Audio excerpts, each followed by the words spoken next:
Good evening, ladies and gentlemen. Good evening. Good evening. Welcome to the Tuesday, July 15th, 2008 Glendale City Council meeting. Mr. City Clerk, if you could call the roll.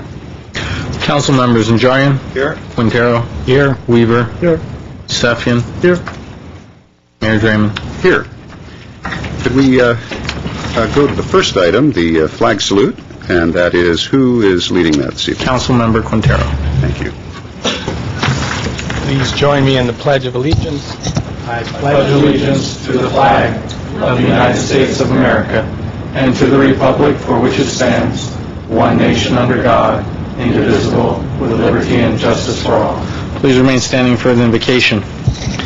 July 20th, in a few days, is National Moon Day. It is not a day for hirsute individuals to howl at the night skies, nor a day to celebrate cheese manufacturing. Rather, it's a day that marks one of the nation's and humankind's greatest accomplishments of the 20th century. On July 20th, 1969, we took our first step in reaching for the stars by landing and walking on the moon. Our city played a great role in this endeavor, as the Jet Propulsion Laboratory just next door was instrumental in this feat by working on the unmanned Ranger and Surveyor missions to the moon that prepared the way for Apollo. Tonight we pray and give thanks for those great men and women who all participated in this historic achievement that brought all the people of the world together. We pray that for that spirit of wonderment and curiosity to never fade from our society and keep pushing to greater heights and more fantastic achievements. We pray for all the scientists, engineers, and staff who live in our city and were part of history, and give thanks for their patriotic hard work. We pray that the heavens will always seem within our reach. Amen. Thank you, Mr. Kasakian.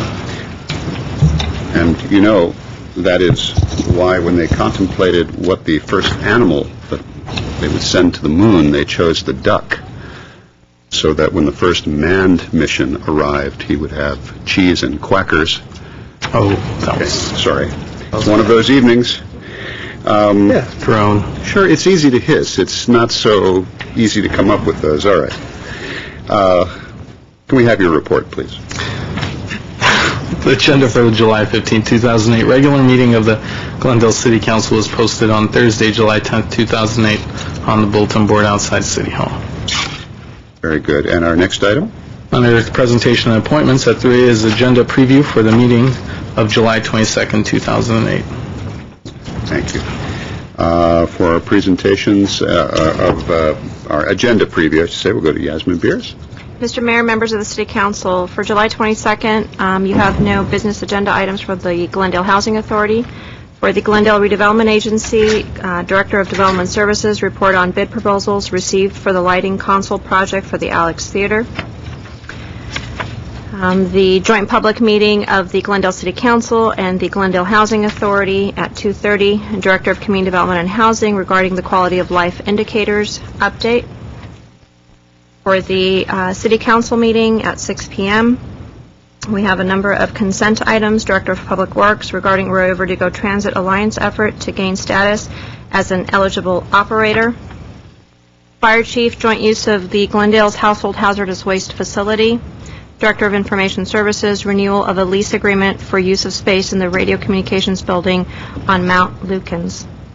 Adoption of ordinances, ordinance relating to Glendale Water and Power electric rates and charges.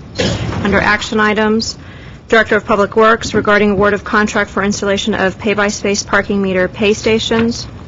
Director of Public Works, parking facilities property management contract for the city parking structures and the Glendale Transportation Center.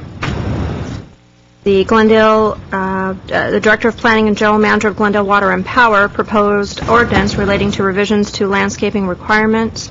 Director of Public Works, special assessment rate for Brand Boulevard Maintenance District Number 1 for fiscal year 2008-2009. The Director of Planning and the Director of Public Works, Fire Chief, and Director of Information Services regarding adjustment of planning, building, engineering, and fire fees, and introduction of a technology surcharge.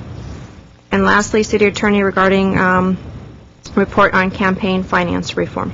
And that concludes my report, Mr. Mayor. Thank you, Ms. Beers.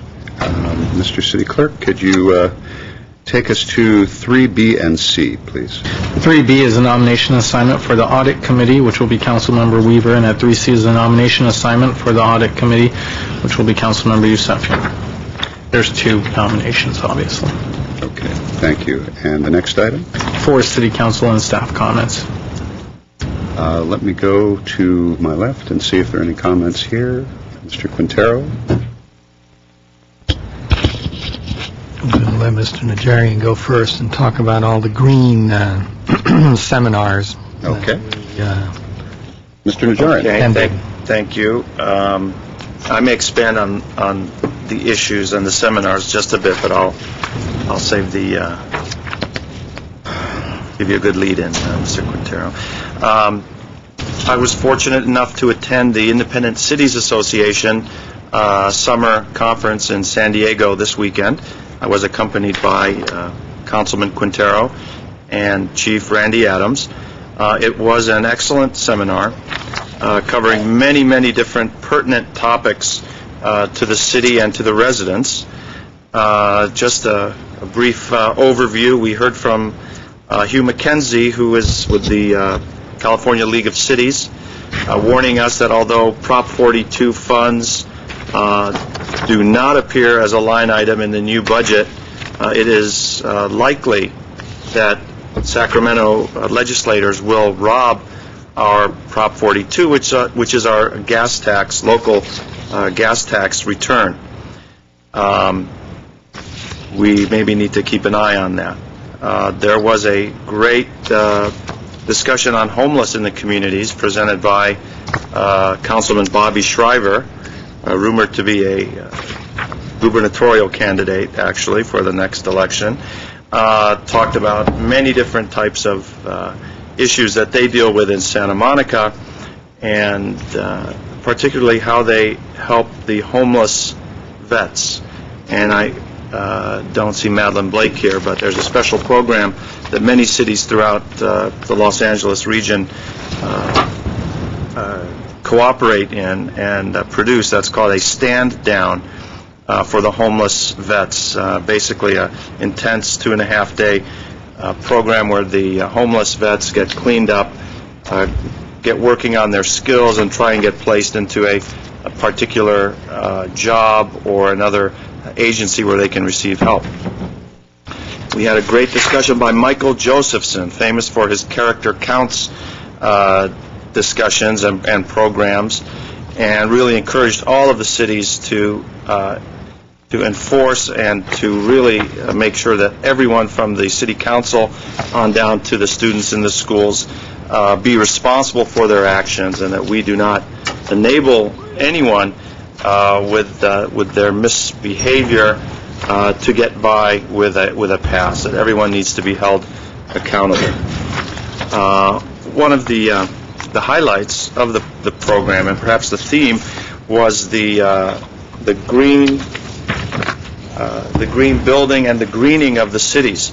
We had a great presentation by Manhattan Beach, the city of Manhattan Beach, that suggested that we all follow their lead in creating a green officer for the city, an employee who serves as the green officer, and direct the respective councils to prepare a report on programs that we are currently implementing to protect the environment, as well as to investigate and summarize what other cities are doing in the area. And this goes just beyond the global warming issues, but includes all environmental protection programs, policies, water conservation, stormwater runoff, pollution, urban forests, development. We don't have to worry about beach protection, at least not yet. Not till the next earthquake. And environmentally friendly purchasing. We do many things that Manhattan Beach does, but I think it's sort of scattered around in the different departments. And since I'm sensing a renewed interest in the council towards greening, protecting our environment.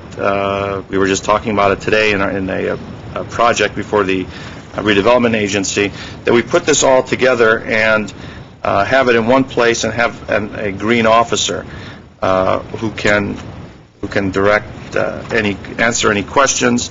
One of the things for example, they have waived all permit fees for anyone who wants to install solar photovoltaic cells and solar heating, water heating on their property.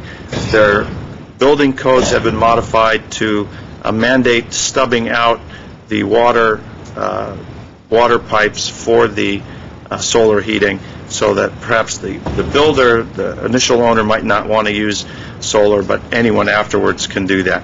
It's a great volume that they put out. I'm going to hand this to Mr. Starbird, and hopefully we can maybe get a resolution or something before the council where we can agree to have a green officer to go through and compile all the ways that the city of Glendale does, and we're doing pretty good compared to Manhattan Beach. The lunchtime speaker was the director, the CEO of Los Angeles County, who is looking for more cooperation between the cities and Los Angeles County, and reminded all of us that anything that the city of Glendale wants to purchase, we may use the Los Angeles County purchase order and obtain the same bulk discounts that they receive, anything from toilet paper to computers and vehicles also. So if we all take advantage of buying in bulk using the LA County purchase option, we'll be doing it. Did I bore Mr. Weaver, or it's something I said? So it was a great... All the discussion of toilet paper in bulk, I think. So it was really a very good seminar. Mr. Quintero, I think, attended a couple of the different classes that I could not attend. Very good, very worthwhile. Thank you, Mr. Mayor.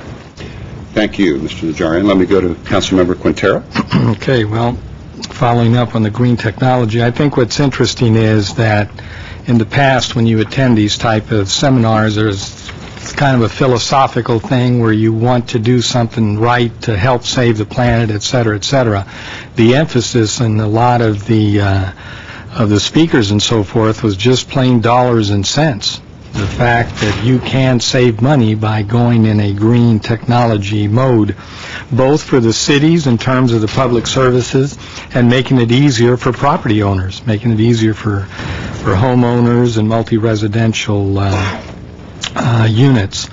And there was a big emphasis on changing some of the codes so that it's easier to do solar and so forth.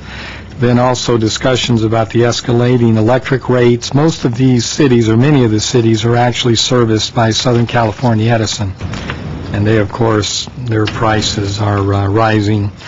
The public service, the kind of money that they're spending on diesel fuel. There was a lot of discussion of CNG, of compressed natural gas, and how the engines run so much better. They're more efficient. Of course, they pollute very little. And one of the vendors is actually the company Clean Energy, the company that will be building our CNG facility. We'll be building a natural gas facility for all of the buses and the garbage trucks and so forth. So anyway, this year it was about green technology, and I personally am someone who's been very interested in it for many, many years, and I'm glad to see that literally every city in Southern California, every city in LA County is doing something, just like Glendale. But I think the next step would be to maybe catalog some of the things that we do in the different departments. The cities also, in addition to a green officer, they actually have what they call a green team, which might be someone you designate from public works, someone from planning, and so forth. But anyway, that's the report.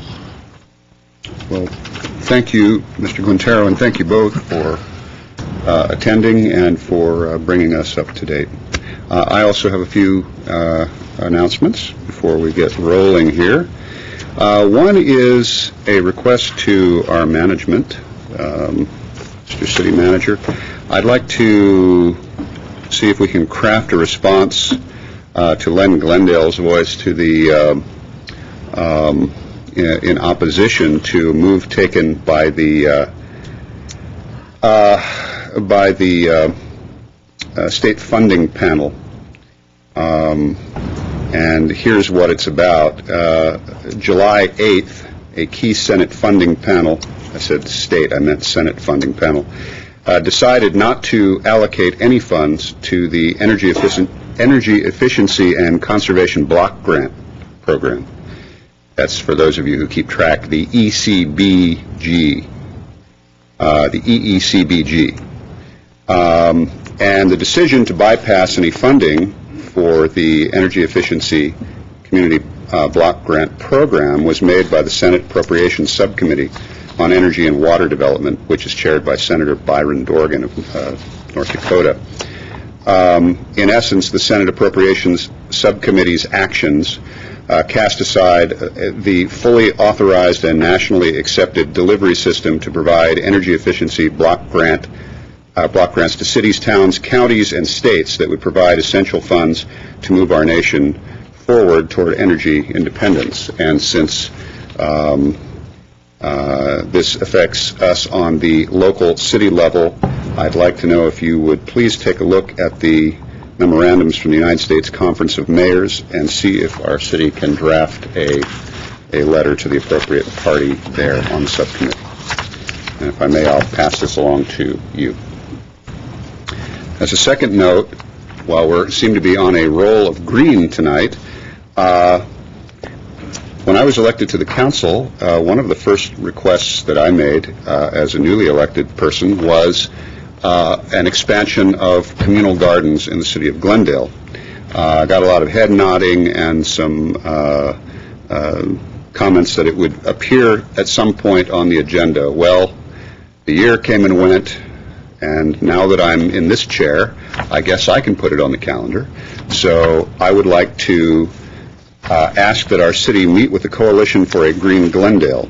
They have contacted us, and the Coalition for a Green Glendale works to revitalize vacant lots of land to environmentally friendly havens for the community to learn from and to enjoy. And specifically, this proposed garden would be a space for residents to come together and work towards creating an environmentally sustainable community.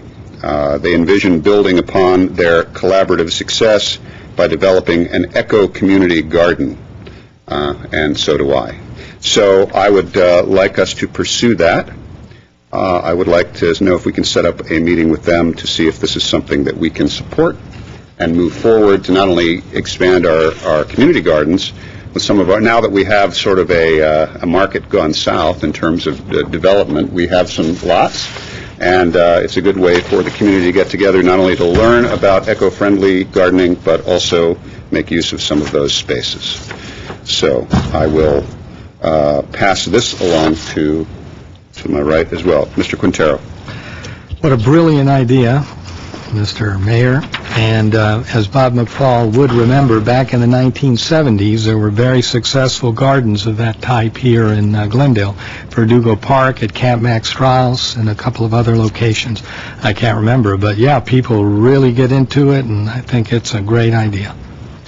Not just for those who want to learn about eco-friendly gardening, but just for our population that doesn't have a backyard or a garden or even open daylight to be able to plant a carrot in a plot of ground. So next was a request from some residents wanting to know, Mr. Zern, perhaps you can help us with this, related to battery household battery disposal sites for, not for car batteries, but primarily for A cells, double A cells, flashlight batteries, C cells, and so on. And they know that there is the facility on San Fernando, I believe. Is that where it is? Anyway. Environmental Management Center. But a lot of these folks live in the north part of the city, and that's a long haul to dispose of a few batteries. So many of them are collecting them and collecting them and collecting them in order to make the trips more efficient. And they have asked me, is there a possibility of identifying a location that might be closer to them than the 20-minute drive? Absolutely. Okay. We're actually looking at some drop-off sites in the northern and both eastern, western part of the eastern part of the fire station. Yes. Why don't you? Yeah, the fire station. We work with the chief. You could take it to fire station.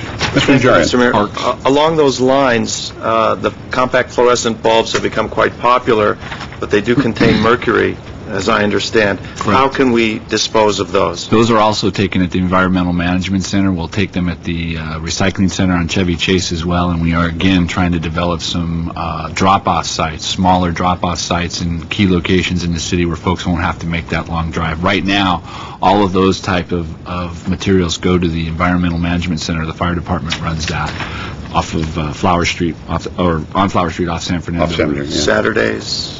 The chief's chair, I think they will take them almost any time that you bring them, because those are actually materials that have been recently deemed toxic by the Department of Toxic Control, Substance Control, and so they have to be disposed of properly. I think Thank you, Mr. Mayor. Absolutely. I think part of the concern, Mr. Zern, is that without sites that are a little closer, especially with gasoline, the way it is, the cost of gasoline, I'm afraid, and I think a number of residents are afraid people are just going to start throwing them out. That is exactly our fear as well. And that doesn't do us any good. No. So, and then lastly, earlier today, during I believe it was during our Housing Authority meeting, the issue once again came up about noticing procedures.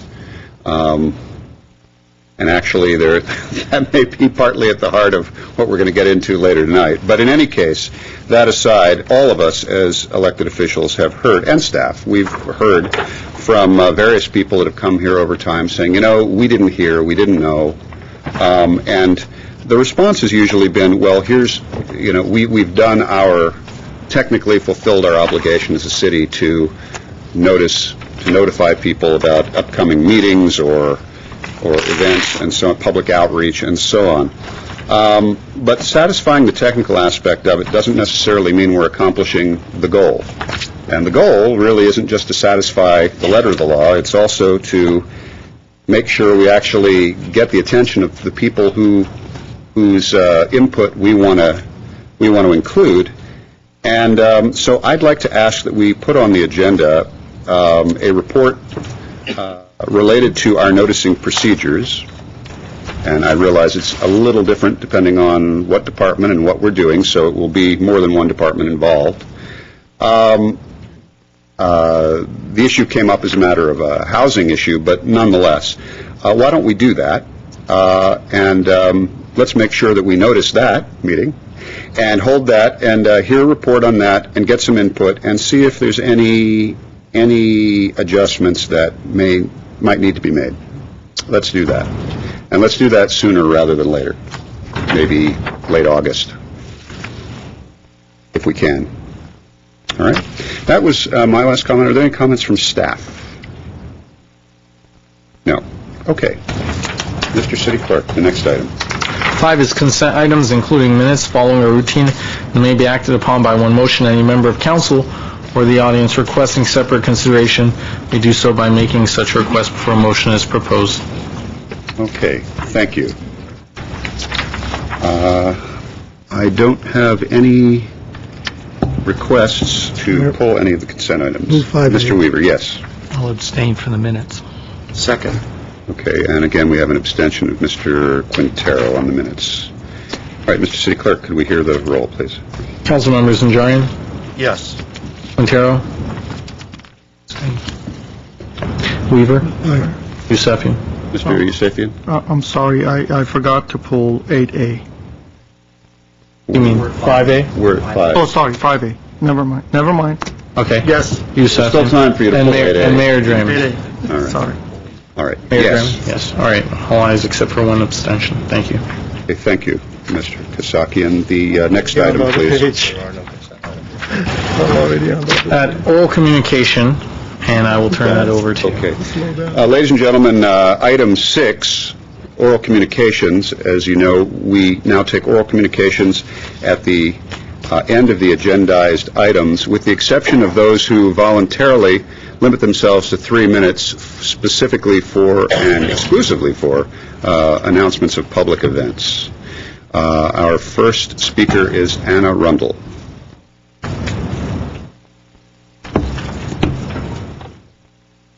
Thank you. I'm Anna Rundle, and I'm here tonight as a longtime board member of the Friends of the Glendale Public Library. I'm sorry, all of a sudden I can't talk. And the reason that I'm here tonight is to talk about one of the programs that we're having this month.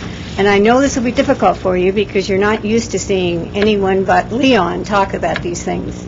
However, I volunteered for this particular meeting, which will be on Sunday, the 27th, because I could not find any of Leon's very definitely varied and lots of expertise in various areas. But this is an area in which Leon is not an expert. And I therefore felt that it was incumbent on some of us to make up for that. So I will now tell you about the program, which will be, among other things, at a different time and place, or not place. Place is the same at the main library in the auditorium, but it will be on Sunday afternoon at 2 o'clock on a week from Sunday. It's going to be on the 27th.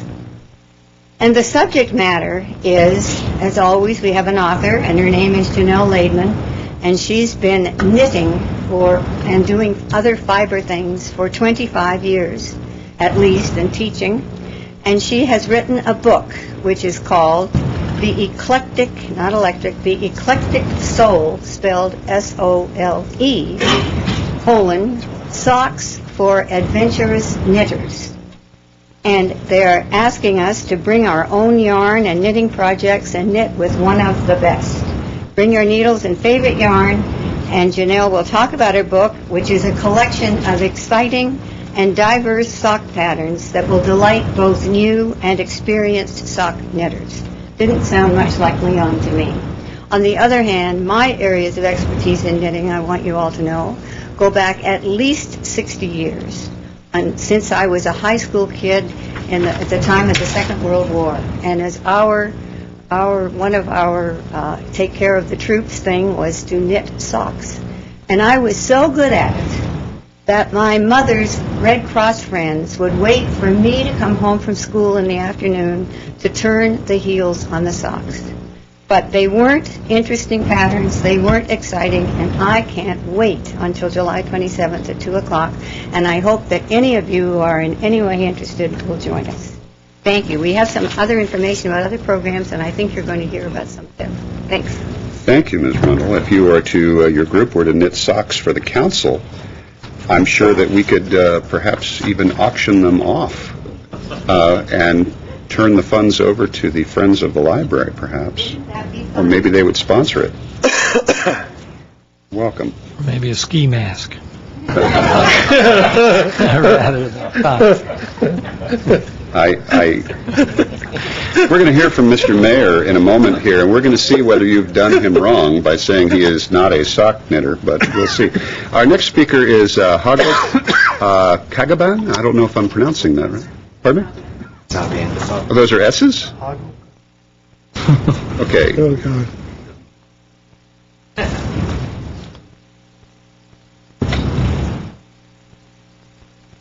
It's a young Elvis. It's Elvis. Good evening, Good evening. Mayor, members of council. My name is Hagop Elvis Kasabian. I'm here on behalf of the Parks, Recreation, and Community Services Department to tell you about the cool, free, and family-oriented events they have planned for the summer. I'll go a little lower. Volume. Voice. Voice. No, just the voice. You gotta get into it, Hago. Lower the voice a little, do a little sneer with the upper lip. Man, tough audience.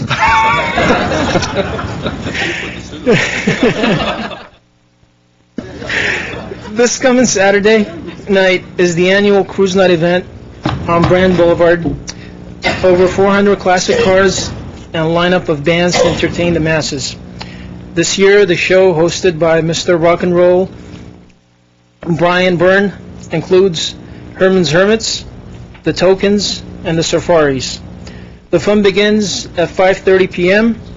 I should also mention that the event is brought to you by the City of Glendale and the Brand Boulevard of Cars. Throughout the summer, the Parks Department will also be providing their Moonlight movie series. They have a great lineup of movies, including The Transformers, Hairspray, Ratatouille, High School Musical, and other family-friendly flicks. The movies are shown at various park locations on Friday nights beginning at dusk. The Parks Department has 2 live theater performances lined up for the Brand Park on July 31st and Glen Oaks Park on August 7th. Shakespeare by the Sea will be performing the plays Antony and Cleopatra and A Midsummer Night's Dream. Shows start at 7 p.m. And last but not least, my favorite, the live summer concert series will be held every Wednesday night at Verdugo Park at 6:30 p.m. 7 weeks of music and dancing. Performers include the Jumpin' Jaws Band, Area 80s, and a special performance by Raymond Michael, who'll do his best to impersonate myself, the King, Elvis Presley. So come on down this summer and have a good time with the folks at the Parks and Community Services Department. If you need more information, they have some brochures. I've got some myself as well. I'll hand them out in the lobby. Information will be posted on their website, and they will be happy to take your calls at 548-2000. Thank you very much, and I think Elvis will be leaving the building. All right. I just have to know, did Elvis fill out his own card? Or did someone fill out this card for Elvis? Someone filled that out for Okay, me. because they don't know how to spell your last name, which is why I didn't know who you were, so, okay. Thank you, Elvis. Better keep to your regular jump. Mercy, yes. Okay, our next speaker is Leon Mayer, followed by Sharon Weissman. Never going to make it as an Elvis. Thank you, Elvis. Artie. Thank you, Anna Rundle. Mr. Mayor, members of the council, staff, my name is Leon Mayer, and I'm here on behalf of the Friends of the Glendale Public Library, and I'm almost at a loss for words after hearing from Elvis and Anna Rundle. But I do have 2 final announcements to make. This Thursday, we're going to have Phil Borden at the library to talk about his book, Shaku Maku. And Shaku Maku, who, for anyone who has not been listening to my announcement, means what's happening. And what's happening is a Babylonian translation of Shaku Maku. And Shaku Maku, the book is about on the ground in occupied Iraq. And Phil Borden is a contractor working for the State Department. He was to Baghdad 3 times, and he was setting up a small businessman development center. He'll tell you about his experiences there and how he had to go around with a flak jacket and all the little nuances of what was happening on the ground in Iraq during the time he was there. It should be very, very interesting for anybody who wants to get an informal assessment of some of the things that are happening. And of course, that's a year ago that he was there, so we don't pretend that this will be an up-to-date thing on Iraq and Baghdad. It should be very interesting. And I have to remind everybody that July 24th, that's a week from Thursday, we're pleased and lucky to have Barry Goldwater Jr. here to speak about his father, the biography he wrote about his father called Pure Goldwater. Barry Goldwater himself, that is the junior, is a conservative Republican. He served 6 terms in Congress from the Burbank area, and we were very lucky to get him because he's coming all the way from Phoenix, Arizona. He's going to be in town next Tuesday, Wednesday, and Thursday, and we get him one of those nights, and we're very pleased to do that. And the book is the biography of his father, gleaned from 50 years of private journals that Barry Goldwater Sr. kept during his lifetime, and other personal things that Barry Goldwater Jr. knows about. So I'll be surprised if we don't have a full house of Republicans, but everybody's invited. The Independents, Democrats, this should be a great experience for anybody who has any interest at all in American history or local politics. So we're looking forward to seeing you there on Thursday, July 24th, and of course this Thursday, July 2017. Thank you very much. Thank you, Mr. Mayor. Sharon Weissman.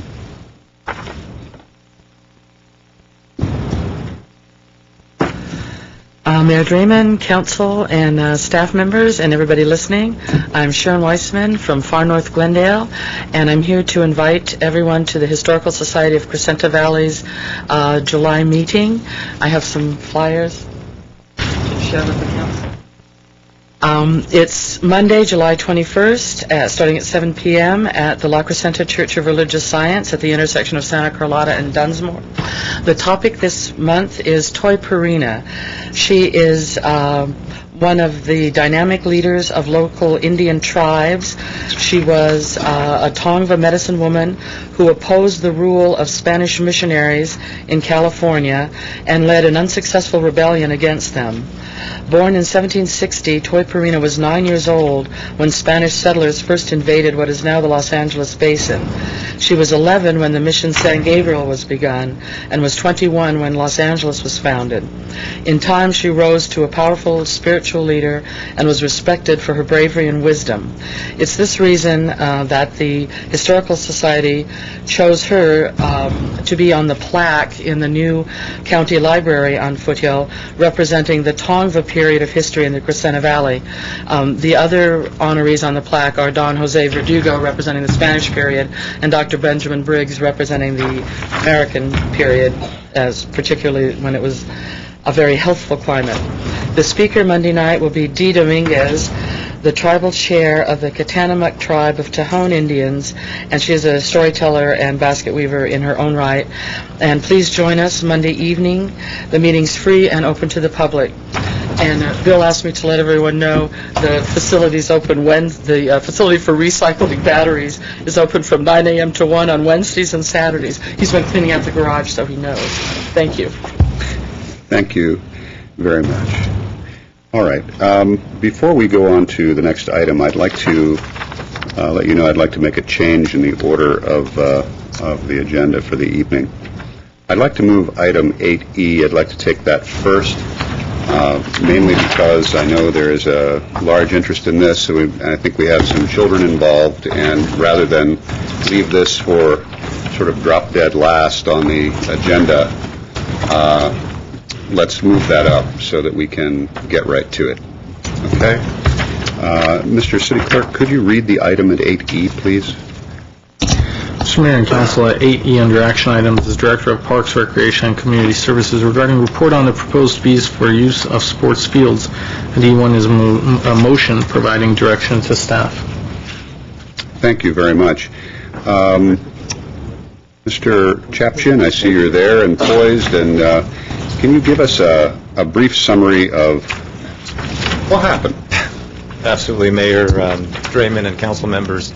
On July 2nd, we took an item to the commission which would have imposed a user fee for sports fields outside of the sports complex. Normally, we don't charge any of the youth groups in the regular season for use of the fields.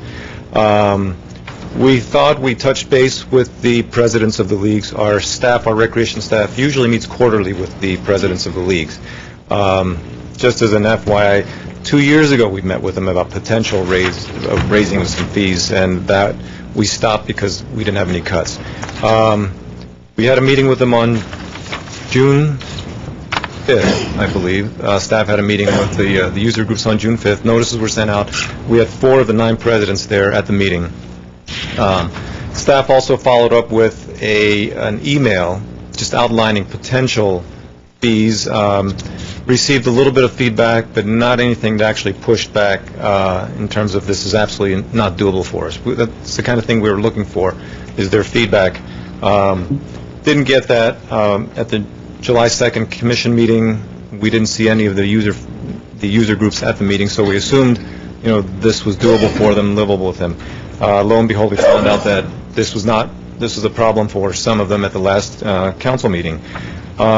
We normally open up a line of communication. I'm not sure what happened at this point. The fields are being used heavily by all the users. As you know, AYSO has increased their registration exponentially over the last 4 or 5 years that I've been here. It is taking a lot of effort on our part to try to keep the fields adequately playable for the kids. That compounded with some budget issues, we felt that now may be a time to at least propose some fees at this point to see if we can help keep up with the maintenance of the fields. None of the folks actually liked the fees. I think they expressed that at the meeting that our staff had with them, but none actually did come out and say, this is not workable for us. So we just assumed that it was something they would work on. In hindsight, I think we could have done a better job of communicating this to the council, and maybe even sent out another email to the user groups that the item was on the commission agenda. And for that, we regret not doing that. But at this point, we're at a point where it comes back. Our recommendation would be allow us to send it back to the commission. And we normally review fees anyway. For example, we took a look at Stengel Field. That was too high. We reduced the fees there. So none of it is actually ever set in stone. It's always reviewable annually. So we do that. So our recommendation would be allow us to send it back to the commission, and we can certainly work with the user groups to work on something that's workable for everybody. Okay. Thank you, Mr. Chafshin. Don't go far.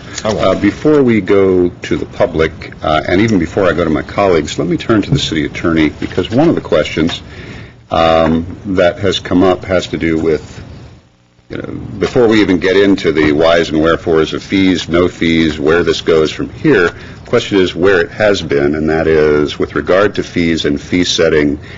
The question was, can the Parks Commission set fees?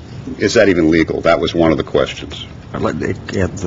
Since that's one of the questions, the short answer to that is yes. By municipal code, the Parks Commission has been delegated the authority, except if the council acts by ordinance, to adopt fees for the use of the facilities. Okay. The answer is yes. All right. Let's move forward from that, and let me go to my colleagues first. Let me see if they have any input at this point, then we'll go to the public, and then we'll come back and see where we are from there. Input, you mean comments? Comments, yeah. Yeah, I agree. Go back. Rather than point fingers of who heard what or didn't hear what, rather than go there, go back, have another public hearing. I think the whole community knows it now. It's right front page, today's paper, bold.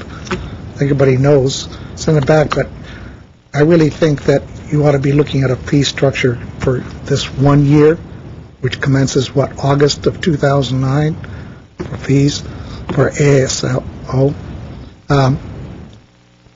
To do the 1 year, and maybe a projection with a second. But with the economy, the way things are bouncing around, to try to project 4 years out on fees, I don't think we ought to be going there. So the 1 year, because we're trying to recover costs. We're not trying to create an enterprise zone to make money, right? Right. This is in no way was going to make any money, and it didn't affect AYSO, I think, until next year, 2009, because they've already pulled their permits for this year. And I think, Council, I don't want to put words in the house, but I think we've always said we got to at least recover the cost of doing business. We can't run into deficits and subsidize everything in the world. Yeah, and during, I think, the budget discussions, and I may have said that in my memo, we did talk about some of the fields and the enterprise fund, and the fact that at some point we're going to have to look at potential fees. And one thing we had talked about, Mr. Mayor, was the potential to put signage in the outfield like they do in the major leagues, where they can raise revenue from sponsorships. So I hope that's still being looked at. Absolutely, yeah. And some of the, Crescenta Valley High School actually puts signs up there, and they make quite a bit of money from the signage that they put out in the fields. We can do that. The leagues can do that as well. Thank you. Mr. Quintero. Well, I found out about it after the fact, and I was a little bit surprised that Parks and Rec Commission had raised the fees. Look, I'll be honest about it. I'm going to have a hard time raising fees for youth programs in the middle of a declining economic period. I mean, there's an awful lot of families in this city that are not well off, and so this is going to be a particularly difficult time, in my opinion, to raise fees for something as simple as their kids enjoying soccer, baseball, and all of the organized activities.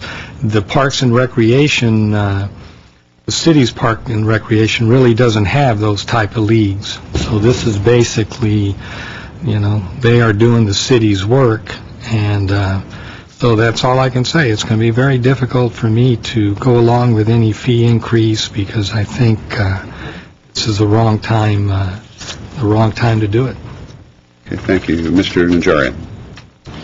Well, I'd like to, reiterate the previous comments, George. As you know, the council didn't know about this until it hit, and it hit hard. And I think what disappoints me the most is that the previously cordial and warm relationships we've had with the youth sports in this city seem to just be broken at that point.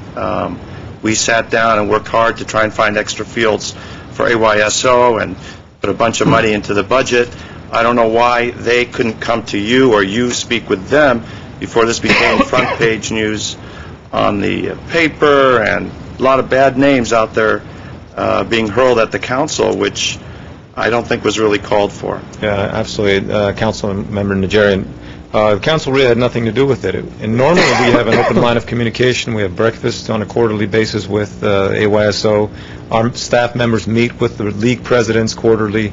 I'm not sure why I didn't get a call, and I certainly would have backed off and said, let's sit down and meet before we do this if this is going to impact you. I just didn't get a call. No one called me, and they know my number's available. I'm always available to talk to people. And certainly, finally, I support sending it back to the commission, giving the groups another opportunity to be heard, and perhaps not look so many years out in the budget, because budget situations change on a year-to-year basis. And rather than have a figure, $14 per hour figure out there, and from 5 years from now, it's better if we just keep a much shorter envelope for the fees, if the commission deems them to be necessary. Right, and it's always reviewable mid-year. Nothing is set in stone, really. Okay. Councilmember Yusefian. Thank you, George. I have a different view on this. I think part of the reason you didn't get any phone calls is because those individuals and those organizations did not know that there was going to be an increase. I find it very hard to believe that all the people that I talked to over the last week were just hallucinating this whole thing. The fact is, staff did not let them know there is going to be and what the amount of the fee increase was going to be. There was some talk about some fee increases, but it was never clarified that on that day they'll be voting to actually pass it. And that's what kind of threw them for a loop, because they thought there's still time, there's discussions, and so on and so forth. A big miscommunication. And while there may be all kinds of excuses between the staff and the league and all the participants, there's absolutely no excuse between your department and 5 of us, because we did not hear it until I read it in the paper. And next day, my phone is ringing. And I was kind of surprised that all of a sudden we're charging for baseball fields in the areas that we never charged. I understand enterprise funds, and we told you try to do cost recovery, but that was in the sports complex and some of the enterprise funds. But in Bryant Park, that's not an enterprise fund area. That is just a park. Kids go out there and play. Now, I tend to agree with Mr. Quintero. I will make it very clear, I will not support any increase, especially at a time of a recession. This is where parents can't afford to take their kids to a vacation because gas prices are so high. They barely can afford to pay their mortgages. And all those people who are barely surviving, that have a little place for them to send their kids to spend a little bit of a time to get out of their house so they're not latchkey kids, then we tell them, oh, we're going to charge you another $4. Well, $4 here, $5 there, next thing you know, it adds up. In my opinion, we all pay taxes for a certain reason.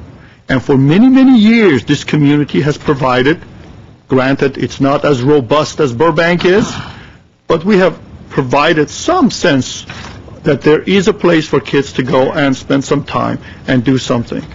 Now, I know that this rule that the Park Commission basically sets the fees was passed in 1996, according to the document that they sent. There was an ordinance that was passed. I have put that item on the agenda.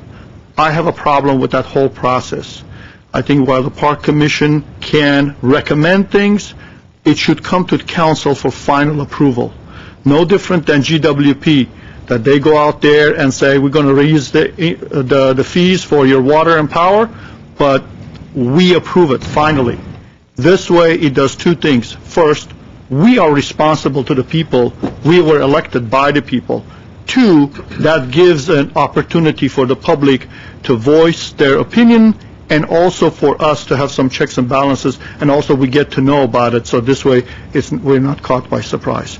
So that's some of my issues with this, and I think it should go to Parks and Rec, but I still think no matter what Parks and Rec does, Mr. Mayor, I would like that item to come back to us for final approval, because I don't think it's appropriate. Or you know what? I understand the city attorney is shaking his head. If it takes a different ordinance, then we need a new ordinance. Whatever it takes. Let's do it. Let's do it. What happened in 96? This is 2008. Different times. And we need to have different things. And Councilman Youseven, I think I hear very clearly, the direction City Council wants to go on this. So when we do take it back to the Commission, we'll let them know what the direction is. All right, I'm going to make a couple comments, too. First of all, Mr. City Attorney, do I have to recuse myself as a former Glendale Little Leaguer? Yes. You're out. It's been a long time. I think we may have to sweep the entire dais for those of us who play Little League. I need to recuse myself. I was telling my colleagues earlier today I was looking for my baseball cap and glove that somehow has gone the way of, well, I guess, many childhood things. But in any case, my comments are fairly brief. Rather than me sit here and just basically take point by point the email that was sent out by the various sports groups and take it as my own and repeat it out there as though it's, dogma or something, I'm not going to go there. I understand very clearly the point of the emails and that were exchanged with our Director of Parks. I understand the emails that went out as an email blast to their own organizations that I was copied on, and I understand what you're saying. I want you to know that. I think everybody here on this council does. I don't know how this spun from a miscommunication or a miscue into a full-out political onslaught. Frankly, I don't care how it happened. To me, it isn't important. The comment I made in the paper is the comment I'm sticking with, and it's one that my colleagues have heard me say many, many times since coming to council. I don't want to get into that. What I want to get into is figuring out what we need to do to fix this, and let's just do it. To me, that's what makes a lot of sense. I'm not interested in spending a whole evening or a whole public outreach session or even another newspaper quote on who knew, when did we know, who didn't know, what did they know, what did we think they knew. Frankly, we know there was a miscommunication of some sort. Let's fix it. In terms of fees or no fees, I'm not going to commit myself to that right now. I'll share with you what my opinion is, but I'm not prepared to vote until on that matter, or tell you what my vote is, till I get all the facts. And part of that has to do with what are the costs and what is Glendale doing versus every other city in the county. If we're the only city in the county that is not charging any kind of parks fees, I want to know. And I want to know if there are other cities, why? What are the differences? We've seen the report, which shows other cities. Burbank doesn't charge for lighting, but does charge a nominal fee for the use. That's one thing. Another thing is, if this council goes in a direction that has fees, I'm going to be advocating they be very low. I join Mr. Weaver in the fact that I don't want to see this projected out to 2013 and 2014. We don't know what the economy is going to be next month. So to sit here and say, well, we're going to charge $14 an hour, no way. Now, if we're going to have fees, in my mind, they should be as minimal as possible. And I'm not saying I'm going to support that. I'm saying if that works out to be the case, they have to be minimal. And I don't want to see them go more than a year. before we revisit it and revisit that issue and see where we are. Now, about the point about we pay taxes, we all pay taxes, and let's not get into the splitting of hairs and say that, well, we pay taxes, therefore we should be able to necessarily just use these fields. If you take the number of people that have kids in AYSO and Little League and all the other youth sports and compare it to the taxpayers in the city that don't have kids in AYSO, Little League, and youth sports, plus all the people that don't have kids that are taxpayers, it's an overwhelming number that far exceeds those who pay taxes and do have kids in the program. So I don't even want to go there. That's not even an argument that's worth entertaining. That isn't the point. We've had a program, we've had a policy where we are not charging. So before we move into that realm, I want to see this go back to the Parks Commission. I want to see public outreach where there's notification done that we can count on. To me, one of the highlights of this is if we didn't see response from all of the presidents of these organizations, we didn't see parents out there, that's a dead giveaway that maybe something did happen with the notification. So that's a big tip-off right there. So I want to see it go back. I want to have proper public outreach. And when I say proper, I'm not slighting you, Mr. Chapshin, at all, or your department. I'm saying proper in the sense that we need to be sure it actually occurs. And then I want to hear a recommendation from the Parks Department, the Parks Commission, and then I want to see it come back to council. I agree with Mr. Yusefian in that regard. If it requires an ordinance, fine, I'm willing to go there. No problem.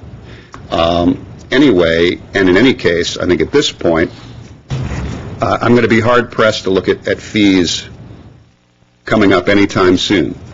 We need to do our homework, and I don't think that's been done sufficiently. I know it hasn't been done on our part, on this side of the dais, because we just heard about this. We've been caught completely flat-footed. And so for us to sit here and say we're voting this way or voting that way, I'm not ready to go there. I want to talk to some of the heads of these organizations myself. I hope they will call me. I encourage you to please do that. I don't mind telling you, I need an education on this. I have no problem telling you that. So, and I know some of my colleagues do as well. So help us out on that. Let's send this back. Let's do this right. And let's get it done soon. Okay? That's why I fast-tracked this. I moved it up to tonight rather than August, because I don't want the miscommunications to continue over the period of weeks and getting families upset that there are imminent fees coming when we don't know if there are any fees coming. Okay? We have cards from the public. Let me go to them. Mr. Mayor. If it's brief, Mr. Yusefian, I want to get to the public. I just want to let my colleagues know that the next commission meeting has been canceled for August because of the summer. But if this council wishes, some of the commissioners called me and let me know that they'll be more than willing to meet and do a special meeting. As a special meeting. Yeah. Well, we'll see. As I'm sure we're going to hear from some of the folks, and they'll help us understand what their needs are. Our first speaker is Dr. Richard Espiritu, followed by Jordan Harriman. Thanks, George. And thank you, George. Don't go far. We still may need somebody to pummel, so don't go too far. Don't take your vest off. Good evening, Mr. Mayor. Good evening. Members of the City Council and staff. I am Dr. Richard Espiritu. After sitting down and reviewing everything, I do believe there's a lack of communication between a lot of different people here. But I do want to, because I did watch the study sessions, and there was a lot of things that were talked in the study sessions. But one of the things they talked about in the report is an enterprise funds to maintain current levels of maintenance and renovation. That's interesting because we do need that, and we are causing the electricity bills to go skyrocketing. There's also another thing is that the council has given direction to find revenue, particularly in areas where there has been no change. That came from up there. Now you're saying the system is broken, we want to fix the system. We may have to do something to change our codes, but Mr. Chapson is getting the short end of the stick on this thing, and so is Parks and Rec. And I do agree, there's something, definitely lack of communication here that we need, and I'm sure everybody here tonight at the city council meeting is willing to sit down and come to a face-to-face meeting without the mudslinging and all the rest of this stuff that has been going on. Because I think we're all adults here, and I think we're all ready to sit down and come to a reasonable understanding without a bunch of mudslinging. Thank you very much. Thank you, Dr. Spiritu. Jordan Harriman, followed by Doug Wallace. Good evening. Thank you very much. Evening. I'm Jordan Harriman. I'm a board member of the Jewel City JWV Little League, and I'm speaking on their behalf and also as a father of 4 Little Leaguers who are here in the audience. First of all, there was, I would call it just a glitch in the communications. I want to make clear that Jewel City JWV has a great relationship with Parks and Recs. We appreciate what they do. We appreciate their communications to us and their efforts on our behalf. We are disappointed that they are suffering budget problems and wish there was another way to do it. And we do ask the Parks Commission and Parks and Recs and the City Council to find another way. The fee is not an increase, it's a brand new imposition on youth leagues that has never been in place before. It's $4 an hour, but when you add up the hours that Jewel City has on its permits, the very first year that's going to be $46.67 per player that's in our league. Our current fee, effective fee, is about $100 a player. However, Jewel City JWV does not turn away any player. If a family can't afford the fees, we don't charge them. So we don't get fees from all our players. So the $46.67 would have to come from the players who do pay or from some other budgets. Areas we have insurance to pay, uniforms, umpires. We're a nonprofit. We don't make any money from this. It's all mothers and fathers, uncles and aunts, brothers and sisters who run the league and support the league. You asked, Mr. Mayor, if every other community in the county charges fees, and if you don't, why not? I say that Glendale is the Jewel City, and like Pericles said of Athens, we do not copy. We are a model to others. I'm proud to be a member of the Glendale community. Glendale should do what is right for Glendale, not what others do. Frederick Law Olmsted, who designed Central Park, said that a public park must always be accessible to all citizens. I'm mindful of what you said about the use and maintenance of the parks, and that there are many people who don't have children, but Glendale is a community. We do have children. One of the basic functions of a city, to be called a city, is to provide public spaces for its citizens, and especially its youth. So we believe whatever happens in front of the Park Commission or the City Council or Parks and Rec, that no fee should be imposed on the youth of this city. We've already submitted a letter. I'm not going to repeat those points there. Thank you very much for your time. Thank you, Mr. Harriman. Doug Wallace, followed by Sean Rodriguez.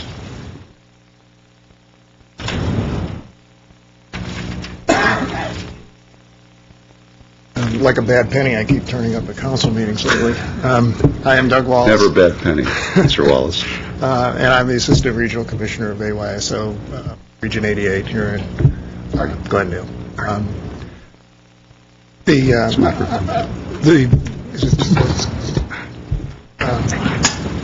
The reason for imposing these fees on the youth groups has been justified as the 5% across the board budget cuts. As one city council member told us, reminded us, when someone in government says there's no money for something, what they are really saying is that it is not their priority. That is clearly the case with the fields and city parks. That was me. How the Parks Department allocates the finite amount of money in its budget is a matter of setting priorities.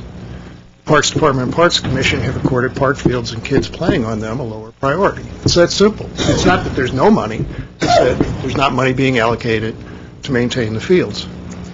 That ordering of priorities is really at odds with the priorities this council has set already. This city council has repeatedly expressed its support for youth organizations and athletics. This city council adopted a developer impact fee to support new parks and recreation facilities. This city council approved the joint development project for Columbus School. This city council allocated money in the capital budget for funds in the capital budget to develop Area A next to the sports complex. The commitment of this city council over the long term to support youth sports and athletic facilities is a matter of record. So there's this disconnect between what's happened with the Parks Commission and the City Council's own priorities. And as has been said several times, let's not get bogged down on how we got here. Let's look at the issues. We should consider first, what should the priorities of the Parks Department be for spending the finite funds available to meet the needs of their constituency? Second, we should ask, should the parks be turned into a revenue source? And finally, we should ask, who should make that decision? I've heard pretty loud and clear who some council members think should be making that decision, and I agree.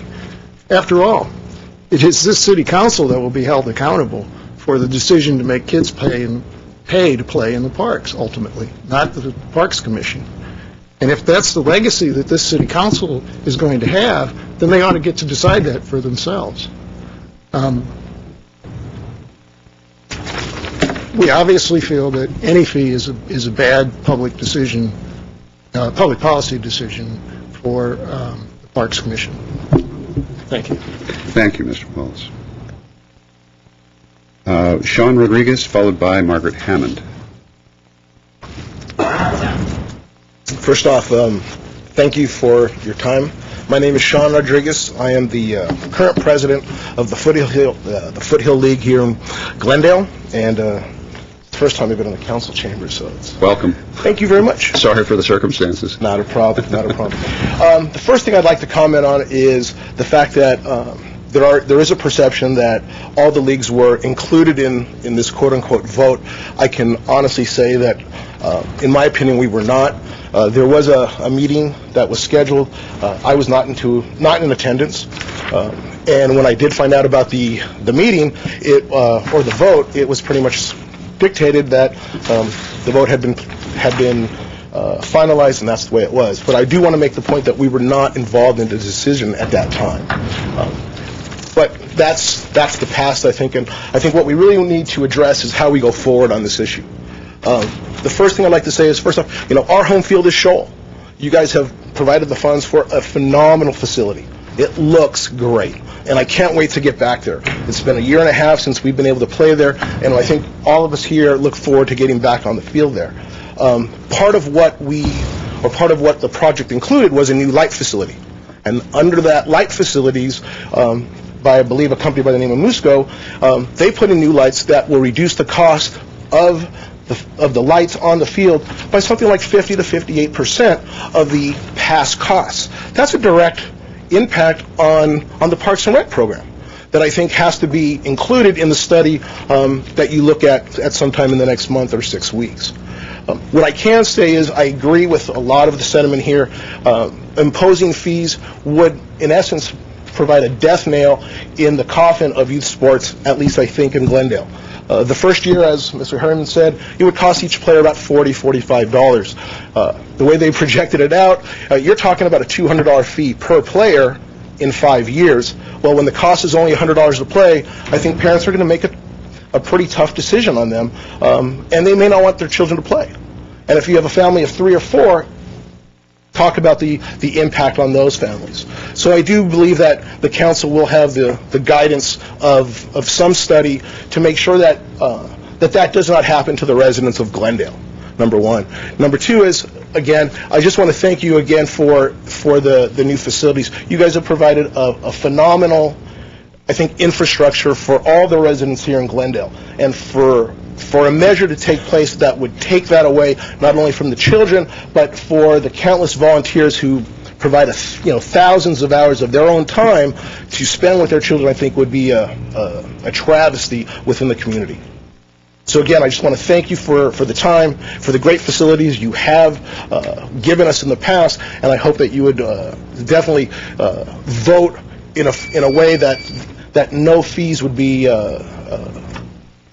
placed on any youth sports program, whether it's Little League, AYSO, or anything else. And lastly, what I'd like to say is, this issue was brought up about a year ago. I think there were 14 separate. I see some people laughing. Is that my time? That was your time, but that's all right. Sorry, It's your first time here, so you don't know what the red light I think the means. smiles were because you don't know what that little beep means, and You don't want me to go on forever? That's okay. If you can, we start charging a fee after the red light. So $4.50 or $13? well, it graduates up to $14. Somebody's got to pay for the Well, parks. thank you very much. I appreciate your time, and we look forward to your decision.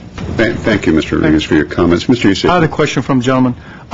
Sir, how many people in your field? How many people in your... We have approximately 275 children. Thank you. Okay.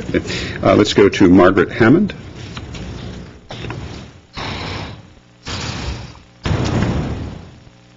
Mr. Mayor, members of the Evening. council, staff, audience out there, and hopefully some of my friends. My name is Margaret Hammond, and I am a soccer grandma. I was, and I had two grandsons that I toted. They lived in La Cañada, and I toted them all the way over, for instance, to Altadena, and then I'd have to run back with one, and then they'd run back with the other one to play in La Cañada. So, but I felt it was so important for them to be involved in that. At the time, their father had passed away, and my daughter was a single mom, and I drove anywhere they wanted me to. I paid the soccer fees too, because my daughter, was struggling.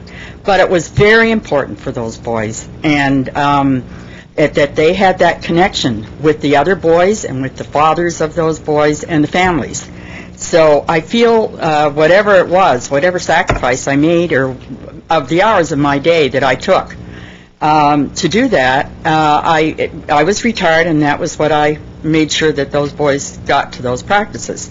What I'm saying is I feel that there are other children probably in the same position as my grandsons were. There are probably a lot of single moms and single dads, and it's good for the boys. And my boys were, the oldest one in particular, were Holy Terrors, and they were from that skateboarding era.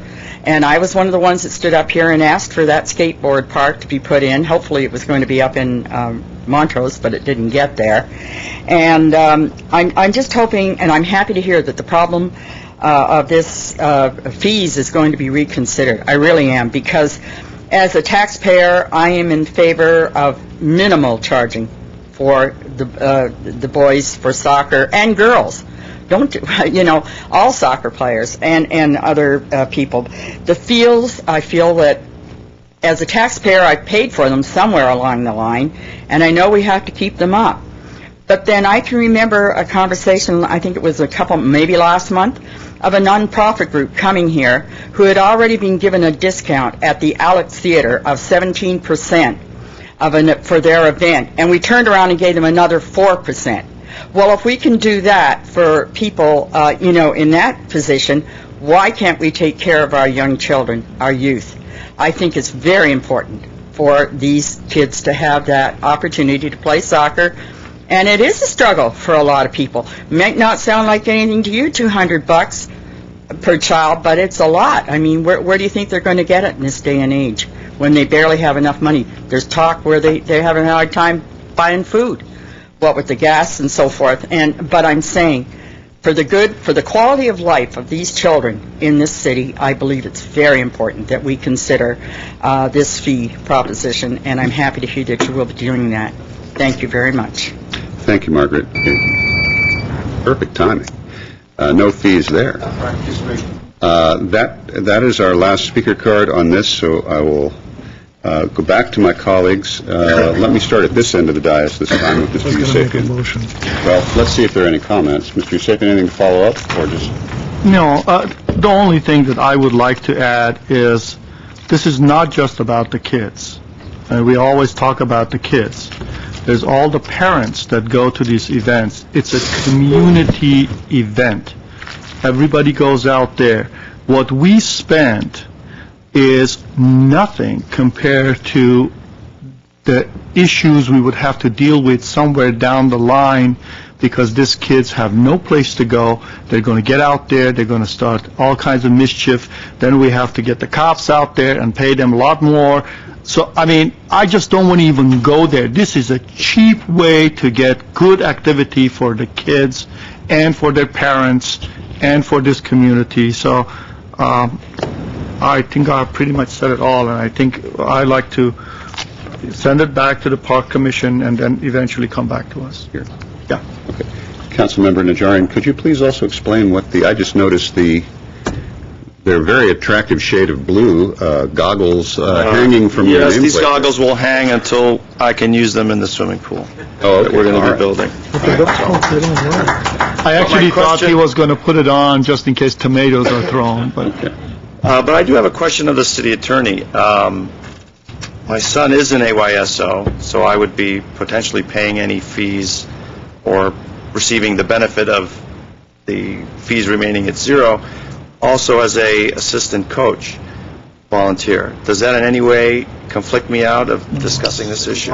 These are citywide fees, so one, the public generally exception probably applies, and I haven't looked at the fee calculation, but it doesn't sound like it would reach the $50 threshold for the gift limitation that would a conflict on the gift would be $390. So I'm okay. Annual period, I believe you are. Address this Plus, issue. it's a citywide fee without regard to a specific geographic area. I'm in favor of sending it back, Mr. Mayor. Mr. Quintero. Yeah, the first speaker may have left the impression that somehow in the budget sessions that we talked about fees. That wasn't what we were talking about. We were talking about the civic auditorium. We were talking about other enterprise areas, not youth teams, not youth leagues, or the baseball and soccer fields. So it's two different. It's called Parks and Recreation. They do a lot of different things, from the senior centers to putting on the cruise night this coming Saturday night. So that's what we were talking about, not youth leagues or youth fields, youth athletics. Thank you. Mr. Weaver, do you have any comments before we... I'd like to move 9. Not ready quite yet, because I have a comment too, but I want to know if you have anything further to... No, I think we're all in agreement, so I'll make you that direction. Okay. Just want to try to put a button on this. I think we're all in agreement here that we want this to go back, Mr. Chapchin, to the Parks Commission. We want to, and I want to ask something else, other than just have it come back here at the end. Please keep us updated as we go through this process with regard to the public outreach, and so that we have some idea of how this is progressing as we go along, if you wouldn't mind, and just through a memo or whatever. And then to the folks who took the time to come down, first of all, I want to apologize for you having to take the time out of your day and your evening to come down here on this. We hear you. We get the message. We're going to take steps to follow through on it. We're going to get it right one way or the other. So, after all, it is government, so it may take us a couple tries at it, but it's like tree trimming. Hopefully not more than 3 swings at it, but we'll get there. And also do me this favor, if you would. Let's make this deal. As you go to that public outreach, also give a hand to our, I don't mean this kind of a hand, but give an assist, if you would, to our Parks and Rec department with other ideas you may have as to ways to increase the revenues in other ways. For example, the comment was made tonight about certain kinds of advertising or whatever. I'm sure you all have some ideas that us elected officials may be impervious to just because we think differently, I suspect. So if you wouldn't mind, that would be very helpful to us, and on our end of the deal, we'll make sure that we have the correct follow-through on this, and we'll all meet back here when we get to the end of that portion of the process, and we'll also make sure you know when we're going to do that. So now, Mr. Yusefian, or Mr. Weaver, if you have that motion, we'll... 8A1 with the direction we've all given. All right. Second. The motion, the second, Mr. Sakian. And essentially, that's removing the brackets in the motion that provides that. Right. So we're including the language, staff and the commissioner directed to take no further action on the proposed fees for the use of city sports fields until the commission has solicited and heard from the user groups on the matter. Right. Thank you. And ultimately, it will be put on the council. And it comes back to us with an order. Yeah, it will come back. All of the direction. It'll come back, and then you can give us further direction beyond that. Right. Okay. So it may come back with no fees, so we still, I think Councilmember Yusefian has still asked for an agenda item on this whole issue of ultimate authority. That's a separate issue. That's Yeah. separate. Thank you, Mr. Chapchin. Mr. City Clerk, if you'd call the roll. Council members Najarian, Yes. Quintero, Yes. Weaver, Aye. Yusefian, Aye. Mayor Draymond. Yes. And I want to thank all of you for your thoughtful input. Hey, kids, go have a good evening. Play some ball. All right. Baseball, soccer ball, tennis Okay. ball. We will now move to the regularly scheduled Baked Outrage, which is item number 8A. You have any And if I cards could on ask that? the city clerk, please, to read that item. Any cards on it? Mr. Kasaki? 8A is General Manager of Glendale Water and Power regarding approval of the Green Partners Program. At 8A1 is the ordinance for introduction, amending Chapter 13.44, adding Section 13.44. He wants to An discuss. action item. .530 to the GMC 1995 relating to Glendale Water and Power electrical rates and charges. Thank you, Mr. Kasakian. Appreciate that. Yes, we do have a card on that, and I know that 4-2. Artie, what sequence were these in? Okay, thank you. And I know that also Councilmember Yusefian has expressed an interest in this. Let me start with Councilmember Yusefian. Well, actually, I would like to have staff to give a brief report of what this is all about, so the public will also know about it. Maybe some of those questions could be answered when you're giving the report. Thank you. And Mr. Steiger, if we could keep it brief. Thank you. Thank you, Mayor Draymond and council members. We have had a number of customers approach us recently and actually over the course of the last year regarding the possibility of buying pure green power. In line with that, and also in line with our own efforts to do everything we can to help our customers become as green as possible, and to help them reduce their own carbon footprints, we've done a number of things. One, which we'll talk about at some future date, is to give them the opportunity to understand what their carbon footprint actually looks like and to help them be able to reduce that. The other is what we're here for tonight, and that is to offer a green rate. And what that means is that we will provide green or renewable power in a limited amount to customers that are interested in purchasing 100% green power.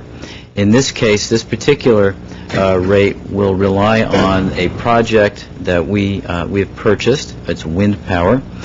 It will ultimately result in approximately 6 megawatts worth of wind power being available to customers that sign up for this rate.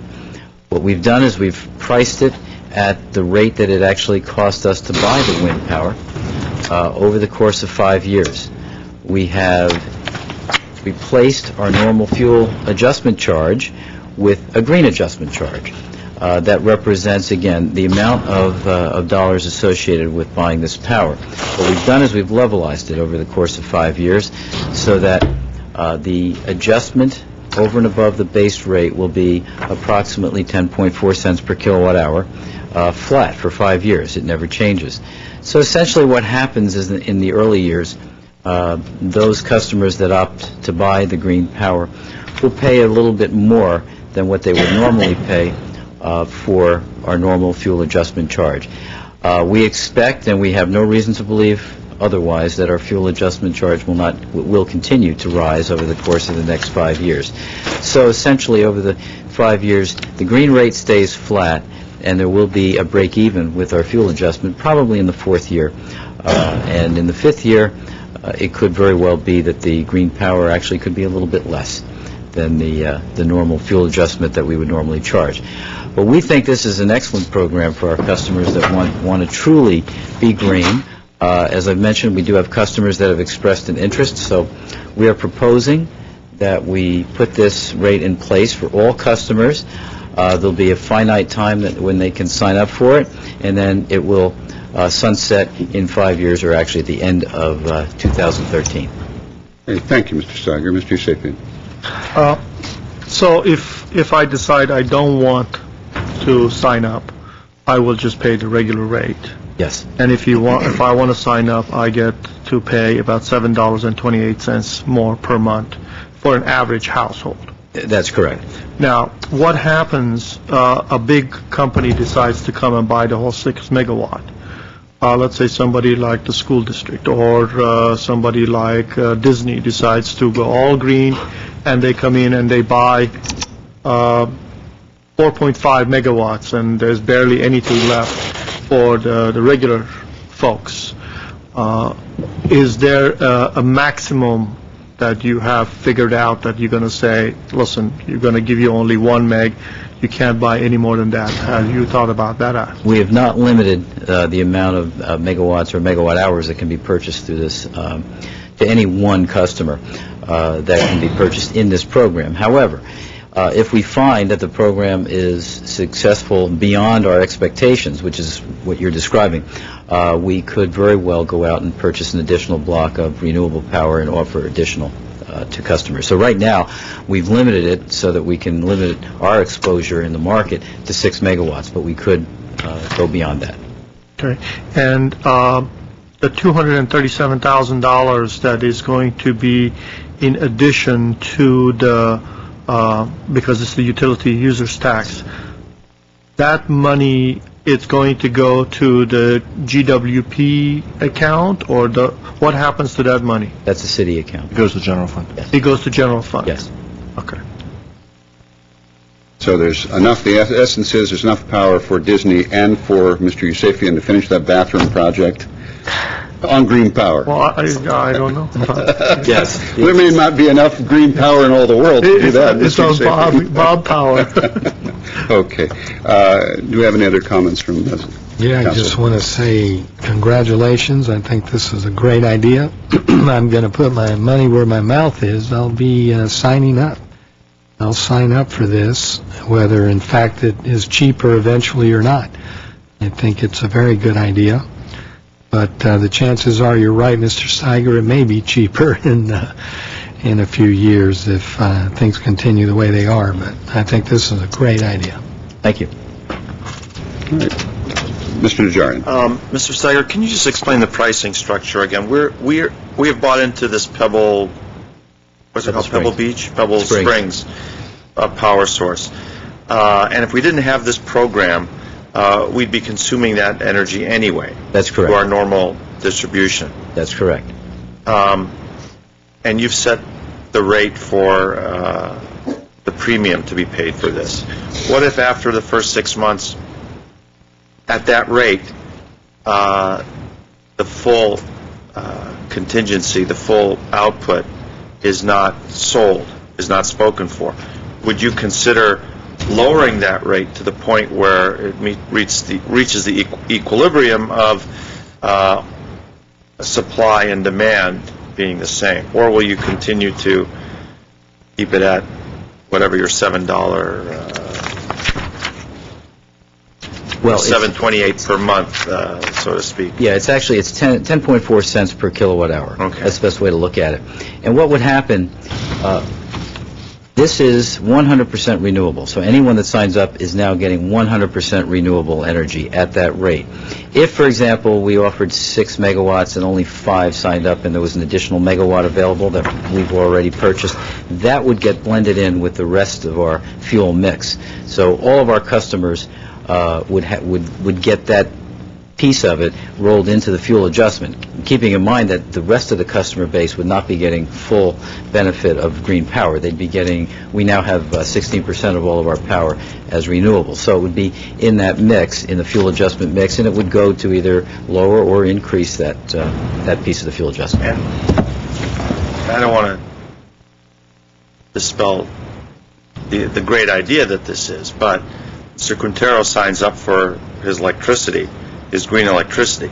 That doesn't mean that the electrons flowing to his toaster are directly from the Pebble Springs output. What it means, it's symbolic in that he is speaking on his behalf. We are purchasing that power, which otherwise gets mixed in with the electrons from the coal burning plant and the Colorado River and all the other stuff. That is correct.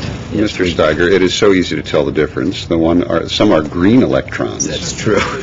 Some are soot-colored electrons, and we know where they come from. No, we don't have any soot color. I'm just hoping he's eventually going to let me do my own turbine here on the roofs. All right. Any other comments? So well, before we go back to you, Mr. Yusef, let's see, Mr. Weaver, do you have any comments? Nope. It's all yours, Mr. Yusef. So as Mr. Najarian brought something up, I asked one extreme question. The other extreme question is only Mr. only Mr. Quintero signed up for it, and you have another 6 megs. Right. So what happens? Do you pass along the $7 among everybody else, or you just don't charge? No, we charge. We charge. What we pay for the entire amount of the renewable energy that's not used in this program is blended into the fuel adjustment, along with all of our other sources. Right, so it's not in addition.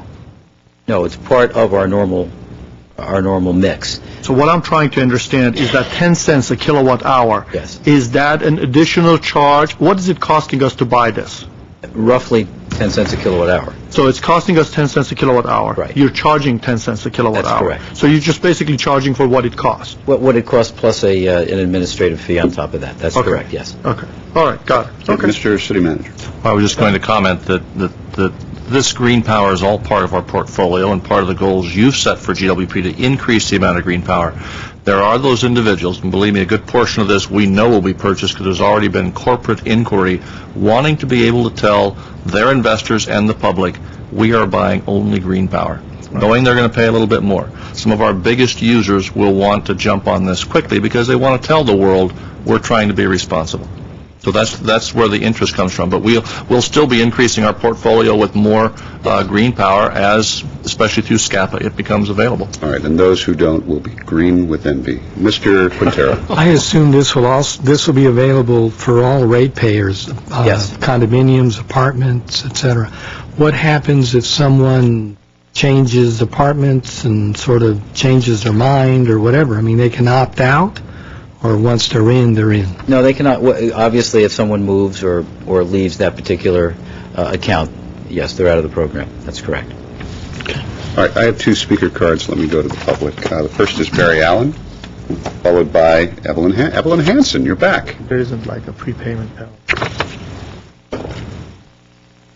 Thank you, Mr. Mayor, Councilman, of course, staff and the public. I'm Barry Allen. A couple of questions that I have. One is looking at the staff report, it shows that the average household is using 600 kilowatt hours per month. I don't know if that's an accurate assessment. I looked at ours, and it's probably closer to 1,000, and it's not that big of a house. So, and there are no pumps for swimming pools and things like that. So I question that number. The other thing I also question, and I've provided this to several of the council members and to Mr. Steiger. It's a study that was done as of this past May relative to power generation from 24 different utilities, including Glendale, including Burbank, Southern California Edison, and it shows that Glendale's average system charge per kilowatt hour, they show revenue, charge is higher than anyone else. It's higher than the state average. It's higher than public utilities that are investor-owned, and now we're looking at one more issue that is going to continue to raise those numbers. Now, I realize much of this occurred before Mr. Steiger came to Glendale, but just in 2006, when the total revenue of the GWP for electricity was about $179 million, the total expense was $186 million, and we still took our $17 million transfer to the general fund, which meant we were drawing money out of their reserves, and the reserves at the end of fiscal year 2006 dropped to $327 million. Now, are we going to continue to do this? Are we going to continue to pull money out, even though we transfer? In fact, since 2002, I believe the number is we have transferred $134 million. And I think as of earlier, I'm not sure the amount, but about $126 million we borrowed for water and power to make sure that we can fix our infrastructure. Now, if we could cut down on payroll, other expenses, maybe we wouldn't have to pull that $134 million out in a 6-year period, and we would be able to take the GWP and let it repair its facilities, its infrastructure, its power plant. So as we look at more money here and more money there, the ratepayer is going to continue to pay it, and we're not going to be any better for it. Thank you. I'm Barry Allen. Thank you, Mr. Allen.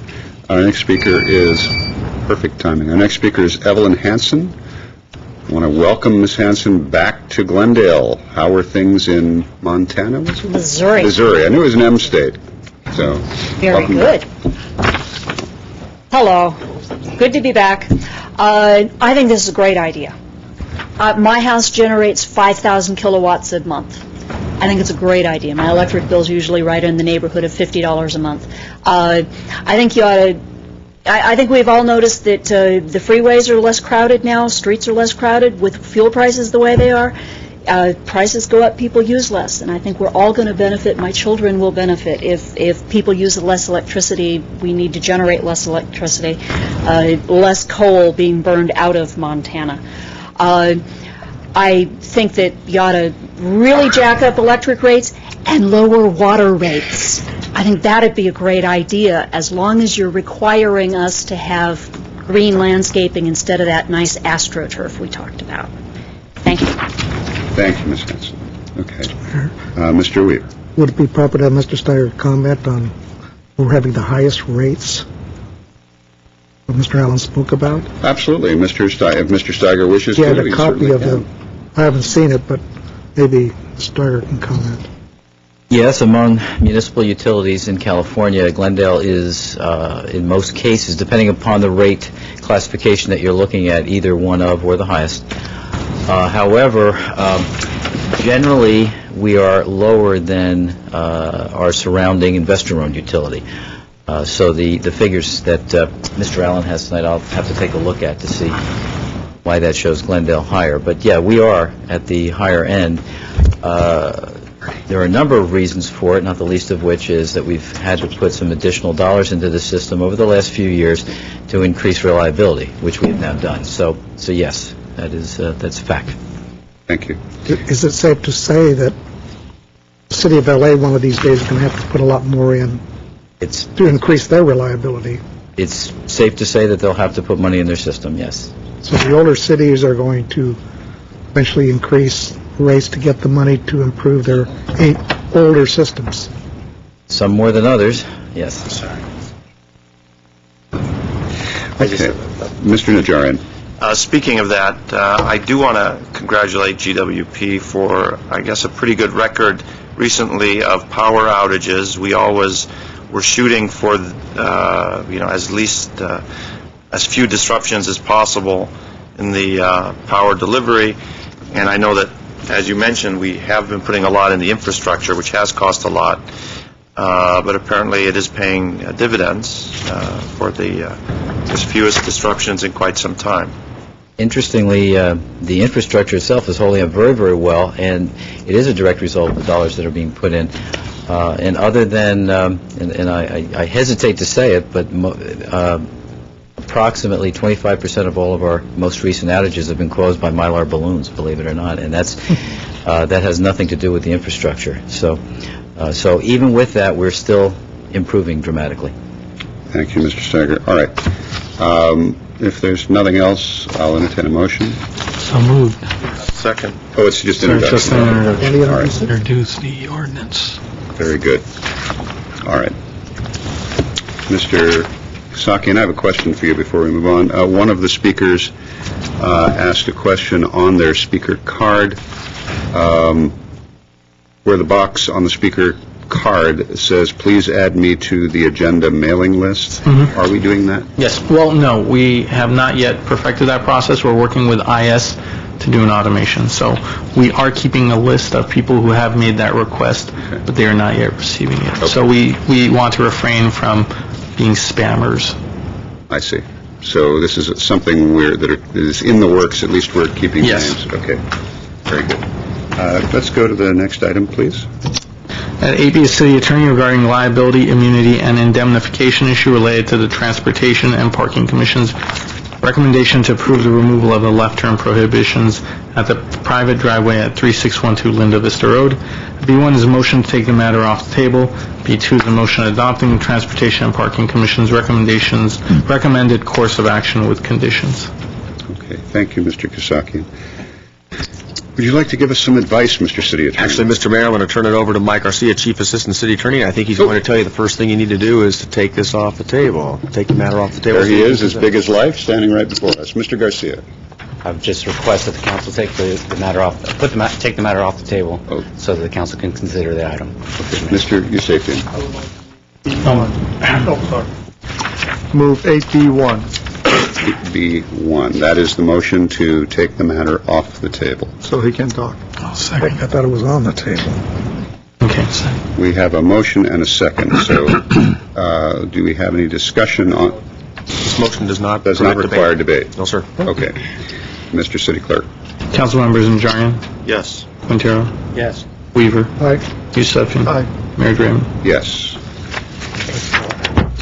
Now, let's go to item B2. No, he can talk. Mr. Mayor, if you'd like, I'd Mr. Garcia. present a brief report. Mr. Mayor, members of council, the item before you is a follow-up to the June 24th meeting regarding the recommendation of the Transportation and Parking Commission for the Public Works Department to remove the plastic delineators and concrete wheel stops that bar left turn in and left turn out movement out of the driveway at 3612 Linda Vista.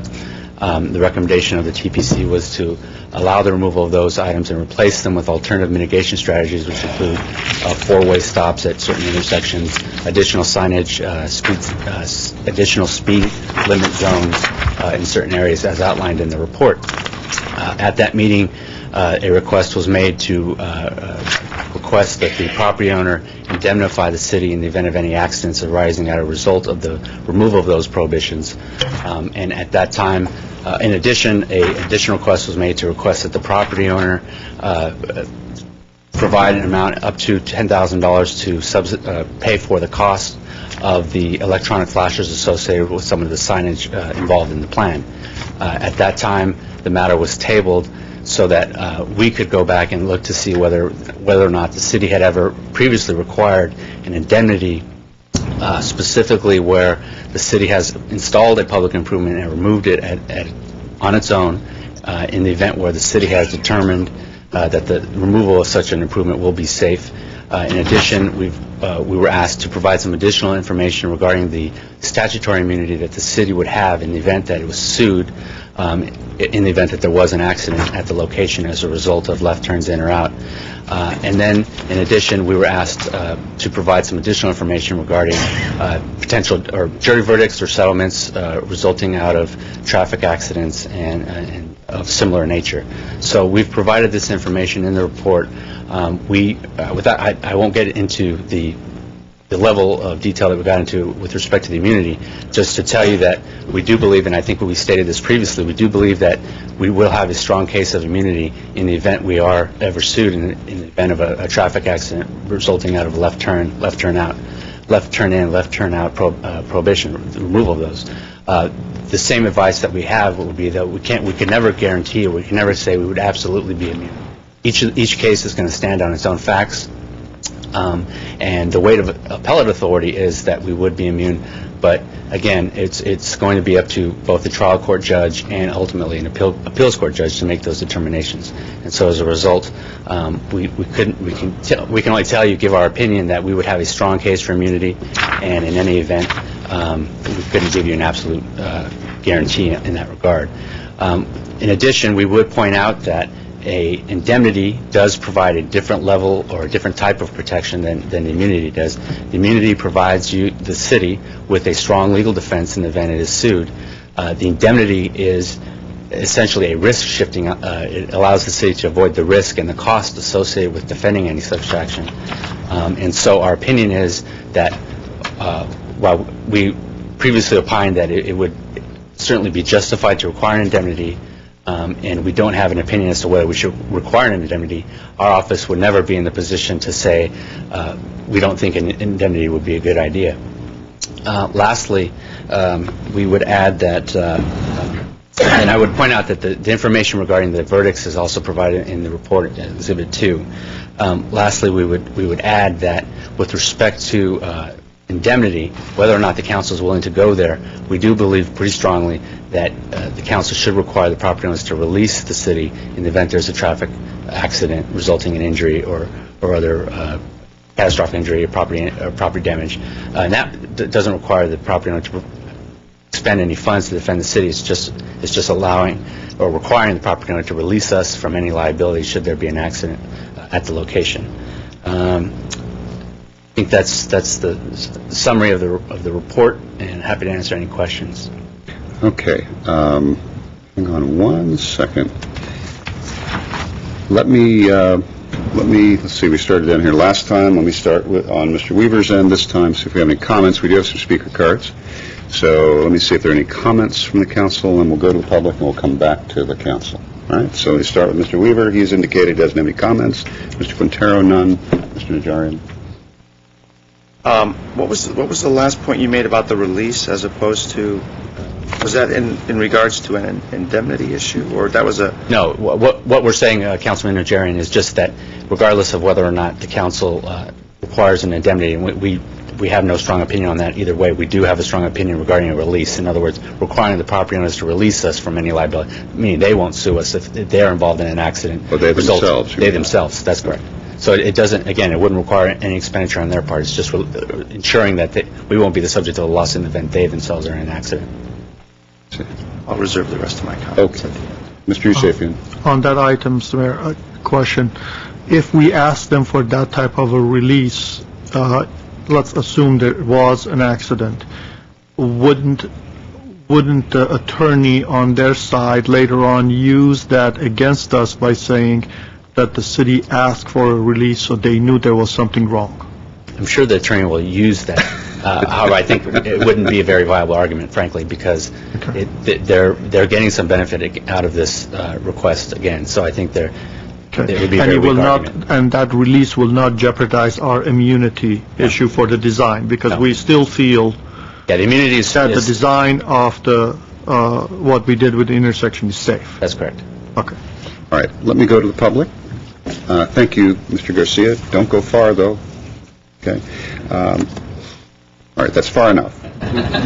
All right. Let's see. We have speaker cards. The first is from Barry Allen.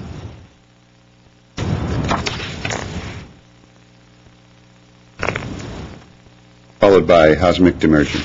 Thank you, Mr. Mayor, council, staff, of course, the public. I'm Barry Allen. I think the time has come again that the council should look at what the TPC decreed after several sessions and after the direction of the council to visit this matter again. And I think it's time that this council, at least three of you, say, let's go ahead and let them take those barriers down and do the things necessary to allow these folks to live in their house, to be able to turn left in and out, and let their visitors and guests be able to turn left in and out. During the course of the time, during early construction, of course, they had traffic mitigation in the form of a person directing traffic. After that, they had huge trucks in and out that were delivering materials, and there were no barriers. There were no left turn barriers.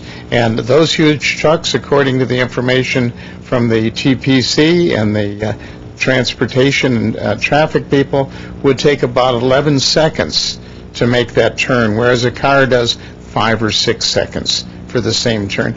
And there were no accidents. There were no crashes. There were no tickets issued. And then they put the barriers up. And I think it's time to say, no, there's not a vendetta. No, we're willing to say, let's put this behind us and get it, and let us move on, and let them enjoy a quality of life that they should be able to in the city of Glendale. Thank you, Barry Allen. Okay, thank you, Mr. Allen. Hosmic Demerjen, followed by Evelyn Hansen.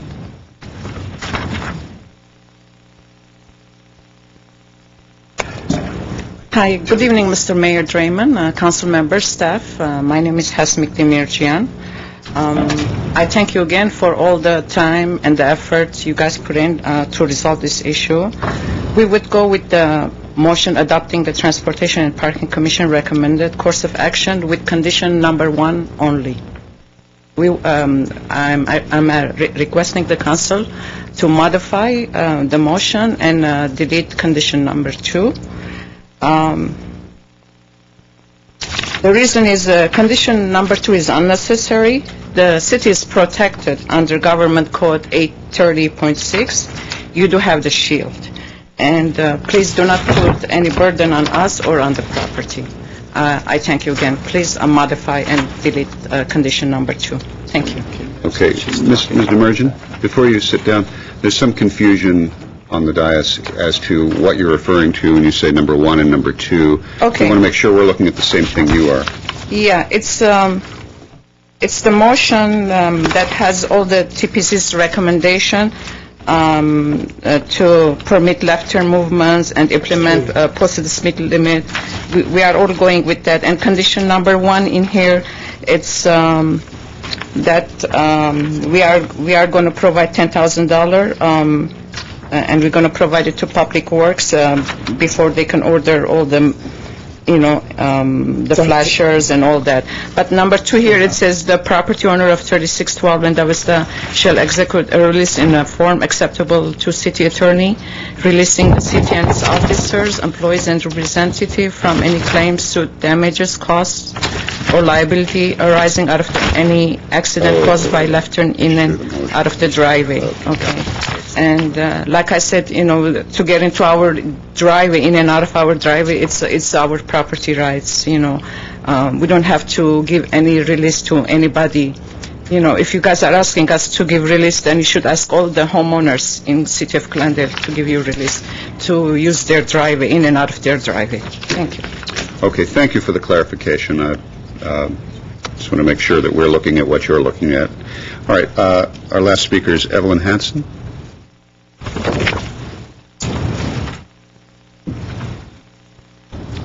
Good evening, Mayor and Council and viewers. I don't know anything about these people. I don't know anything about their house. I don't know anything about their city, but I do understand that they were allowed to build this house because they agreed to the prohibition of left turns. If they agreed to it, surely they have the basic human ability of forethought. They should have known that it would be inconvenient. They should have known that it would affect their quality of life. They shouldn't have agreed to it if they didn't want it. And for them to come back and say now that it's unreasonable when they agreed to it and got consideration for that agreement, I think is wrong. Now, if they didn't agree to it, if my information is in error, that's fine, then just disregard all of that. And for them to ask for you to not require them to doubly indemnify you. If you're protected by a government code, cool. Why not have more protection if it doesn't hurt them? Thank you. Thank you. Okay, let me come back to my, there are no other speaker cards, so let me come back to my colleagues. Let me start on the left. No comments. Mr. Quintero? Mr. Howard, you reacted strongly. What's the story with number 2? Well, yes, sir, I did. Certainly it's the council's call. It's a matter of policy. But when someone indicates that they will not release the city for their own injuries or their own property damage based upon a condition that creates some sight distance issues with the hills, with a crest of a hill, I have strong concerns about someone wanting to leave the door open to be able to sue the city for getting into an accident for something they're asking to have removed that benefits them. So that's why I reacted somewhat strongly. This is only a release that releases the city from any lawsuit that they might file against us if they get into an accident pulling out of their driveway because of some vehicle coming down the hill. And in my personal view, someone who rejects that under this type of factual scenario, I have some strong concerns. The indemnity issue, as Mr. Garcia indicated, certainly indemnity is a great risk-shifting device, and as lawyers who are conservative and want to protect the city's interests from potential liability, we will ask for a belt and suspenders approach. Whether it be protection under 830.6 of the government code or any other immunity, we would always like to see indemnity. We'd like to see insurance naming us as additional insured and a whole host of other protective measures. But at the end of the day, it's the council's decision, but a release where someone is now refusing to release the city from liability for an accident that they're involved in creates some potential concerns for me. I'm sorry, I was looking the other direction. I didn't get to see you react strongly. I was thinking maybe after oral communications, if you could replay and maybe step out there so we can see. Councilmember Najarian? I just want to clear up Mr. Howard's strong reaction. I guess strong reaction, and you're very subtle many times, Mr. Howard, up on the dais. But from a scale of 1 to 10, 10 being very strong, 1 being hardly a bother, I mean, where would this concern rate on that scale? It's clearly over a 5. It's clearly over a 5. Again, a release is a very simple, straightforward document. We could draft it inside of a day if someone's concerned about time frame, and it's very limited in its scope and its application. It basically states, we're taking out these candlesticks or these median barriers for your benefit so you can make left turns in, left turns out. And because of the potential danger, even though 830.6 might protect us, we don't want you to sue us if you get into an accident. This is far short of the indemnity that I was seeking last meeting. Yes, it is. Indemnity is much broader. This is only for the property owners. That's correct. Mr. Demerjen and Mrs. Demerjen, whoever's on title. That is correct. It would only apply to them. Well, let me just make a few brief comments. I don't have any issues with what the TPC decided in terms of what would be a safe traffic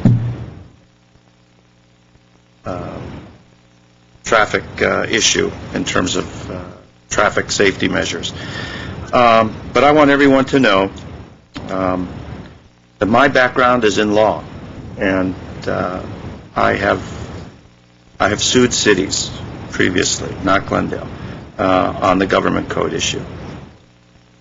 Sometimes cities deserve to be sued. And when I look at this, I want to bring to the table my experience, my education, and my training in what I know about. And I still feel strongly that we need some sort of indemnification. I understand this issue has gone on a long time. I was not around when this issue and lack of communication and lack of properly describing what the understandings were, I got dumped into the middle of it. I mean, it's the same way we would expect Mr. Weaver, who's an engineer, to bring his engineering experience and training when an issue comes before the council. And to me, Mr. Garcia said, well, we have a pretty strong case that the city would prevail. If Mr. Weaver said, or our city engineer said, well, see that bridge up there? There's a pretty strong case that it's not going to fail. how would we all feel about that? I don't think we'd feel really... You wouldn't trust me. I wouldn't feel really good about that. I don't want to be vilified. I'm just bringing to this issue what I think is best for the city. I really wish the Demergens would agree to a release, which is much different. I hope they're understanding that the release being described as a far cry from the indemnity, which I was seeking previously. There's a load of cases in the back here where cities thought that the governmental immunity, design immunity, would save them. And you can see some of these large verdicts. But I would like to move on with it. It's not perhaps worth all the trouble that we have, but I do, especially since the city attorney now is feeling so strongly about a simple release. I wish the Demergens would agree to that, and I wouldn't stand in their way for this issue anymore. Okay. Councilmember Yusefian? Mr. Mayor, I'm comfortable with the motion the way it has been drafted. Some of you saw me going back and forth and talk to it. I think number two, it's not a big deal. So I like the motion the way it's drafted in its entirety. So at a given time, I'll be more than happy to move the item on that B2. So you are... I am moving B2 as written. No, I don't want to take a motion yet because we're not through comments. That means 1 and 2 included. So including the release? Yeah. Okay. No comments or... Well, the speaker made a good point about being the only house that has this clause. But I do think the difference is that because of the history, including what, in essence is legal history pertaining to the restrictions and so forth, it may be point number 2 does make sense to go ahead and do it. So, comment. Thank you, Mr. Chair. I have a question for the city attorney in conference at the moment. There we go. By the way, when it's a 5 brief out of 10, I'm curious what symbol you'll come up with. Like on the Zagat guide, it's a knife and a spoon. I don't know what you'll use for briefs, but anyway. The aspect of a release, is that something that is also transferred on from one owner of the property to the next? It depends on how we clarify that. It depends on how we do it. This one would be intended for the property owners, and so it would apply to them alone. Would not, unless we would have to do it as a form of a recordable document. I don't think we can do that with the release. I think it has to apply to the individuals. So, in other words, somewhere down the line, if the Demergens sell their property, this is not something that transfers with the title to the new owner? We might want to look at that, whether or not we could do something, but at least the way it's drafted now, it would not. It would not, as, well, there's interesting language. I need some less lawyerly talk then, because, so you guys step out. No, and the reason is because one of my issues is it's a fine thing to have a strong reaction when you're talking about they requested this, but when we're 2 owners down the line who didn't request it, and it's something that travels with the title, that affects how I choose to vote. So that is part of my question. If we're voting as it stands, and it's the Demergens with this, and it's something that must come before this council for a vote before we could change that in some way, or in other words, something that just administratively isn't going to surprise, guess what? You're selling your property, guess what?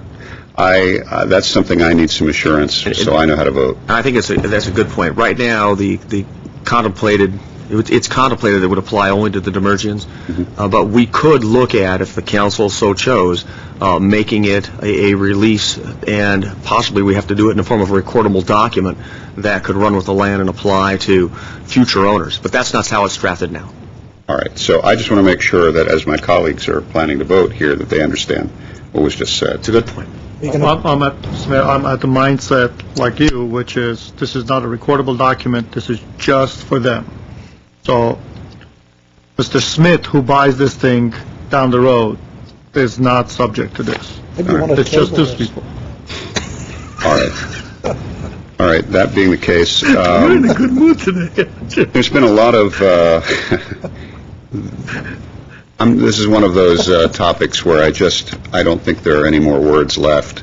I think they've all been expelled one way or the other on both sides of this. So we should just stop. I'm going to entertain a motion in a moment, but I do want to again thank, we have one member of the TPC here, but if you would please carry my thanks back to them for becoming the independent party, so to speak. And I want to again thank Councilmember Najarian, who at the time was Mayor Najarian, for having the foresight and the fairness, frankly, at a time when he was, stating for the record he wanted this to come out a particular way. That was his view. I mean, that was his vote, his opinion.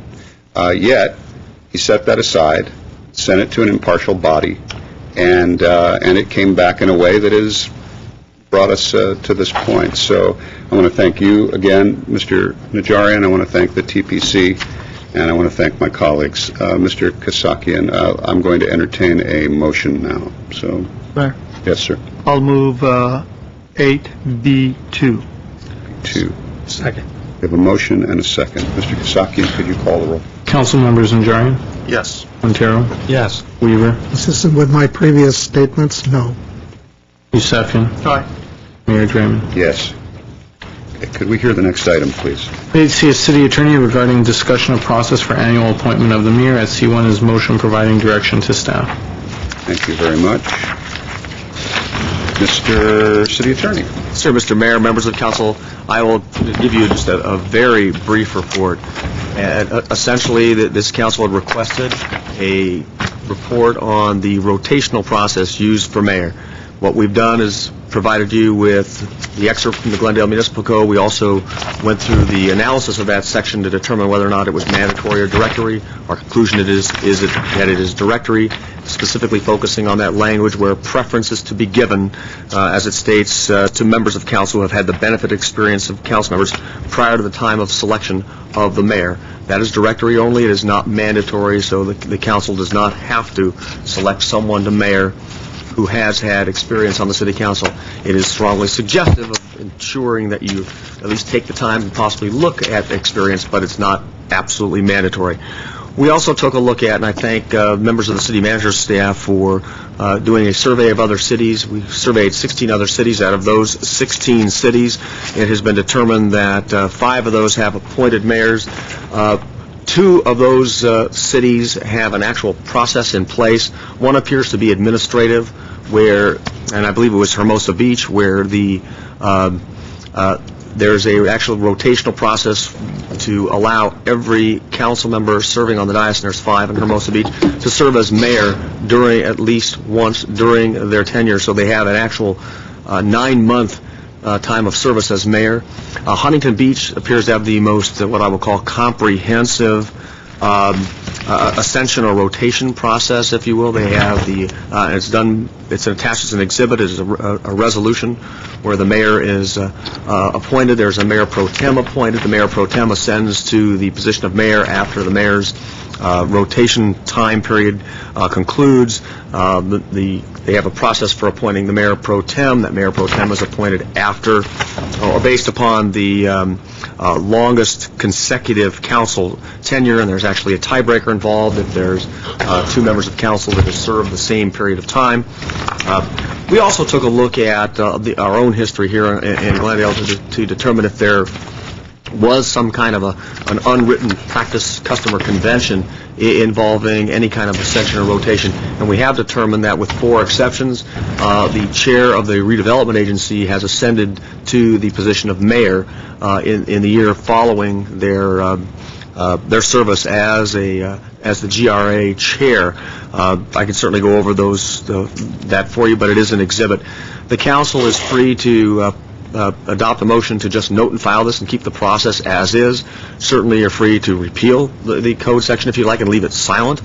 There's no government code provision, for example, that provides for a specific process for appointing the mayor, so the council could repeal it and leave it silent, or leave it as is, as I noted, or you could provide direction to staff to come back with an ordinance amendment which would modify the process and make the process mandatory.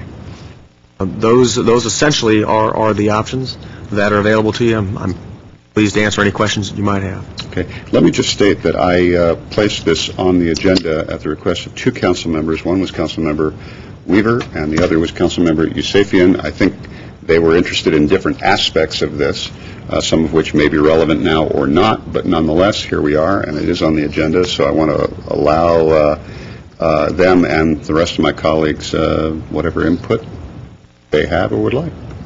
We started that. We'll start now. You're just coming to me all the time.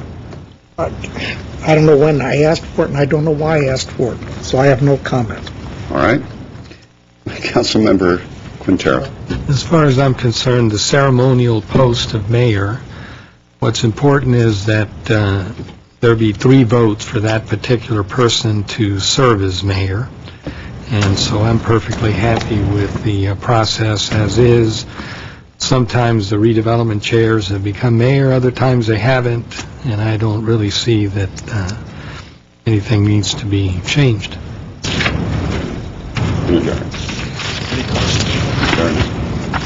I have a question for the city attorney. A lot of those guys up there had 2-year terms as mayor. How was that developed? Was that something that was changed at some point? I did not go back into history that far. We researched back 20 years in terms of this customer convention, if you will, going from GRA chair to council. So I don't have any knowledge of the 2-year term or the like. Certainly, if the council was interested, we could dig further into that with assistance of the city clerk. I mean, rumor has it that the highest vote getter in the election would have a 2-year term. And then the next election would occur, and the highest vote getter there would have a 2-year term. So there's nothing in their codes or ordinances about that practice that they have. Generally, I think I agree with Mr. Quintero that mayor should have 3 votes and have supportive colleagues. I think it keeps the potential mayoral candidates honest.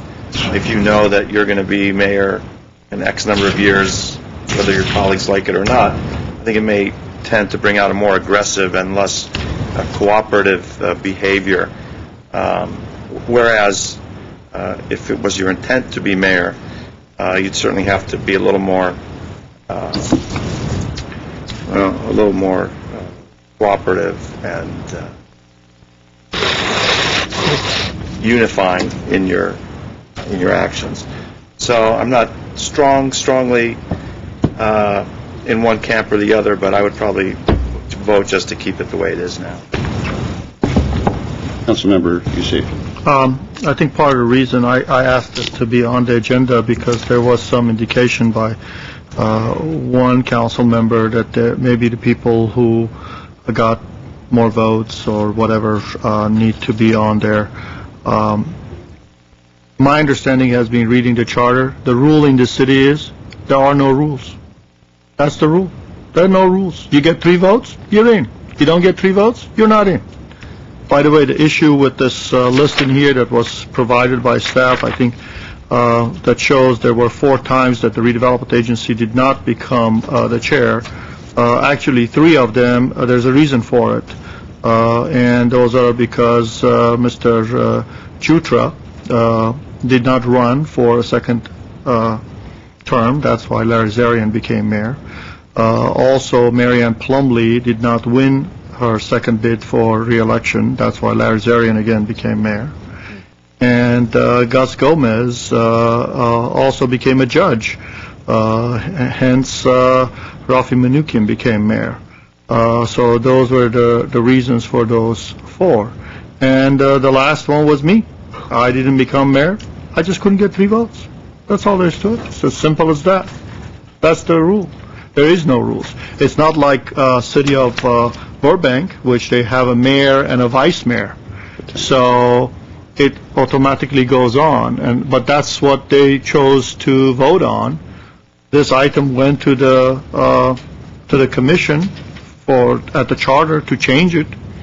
They felt that there would be no reason for changing it, and there was no desire on behalf of the committee to also basically formalize this whole business of, going from vice chair to redevelopment and to mayor. So I wanted this agenda we can clarify the fact what the rules are, because it has been mentioned in the past by some other council members who are no longer here that, gee, I got 9,000 votes, I should be the mayor.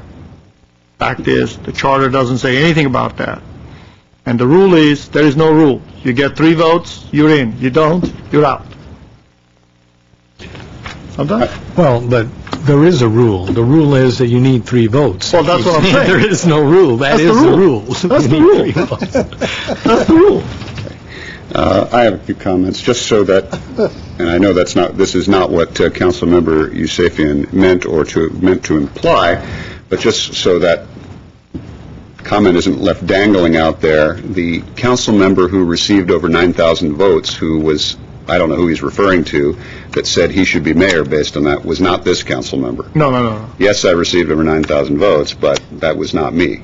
You will recall I was nominated and did my darndest to get my name out of nomination for mayor. This gentleman would not allow that as the maker of the motion, so I abstained instead. And my reason for doing that relates to the history of this and what was left out of the report, not for anything sinister, I assume. It's just simply that, as the city attorney mentioned, he only went back 20 years. He was dealing with somewhat recent history.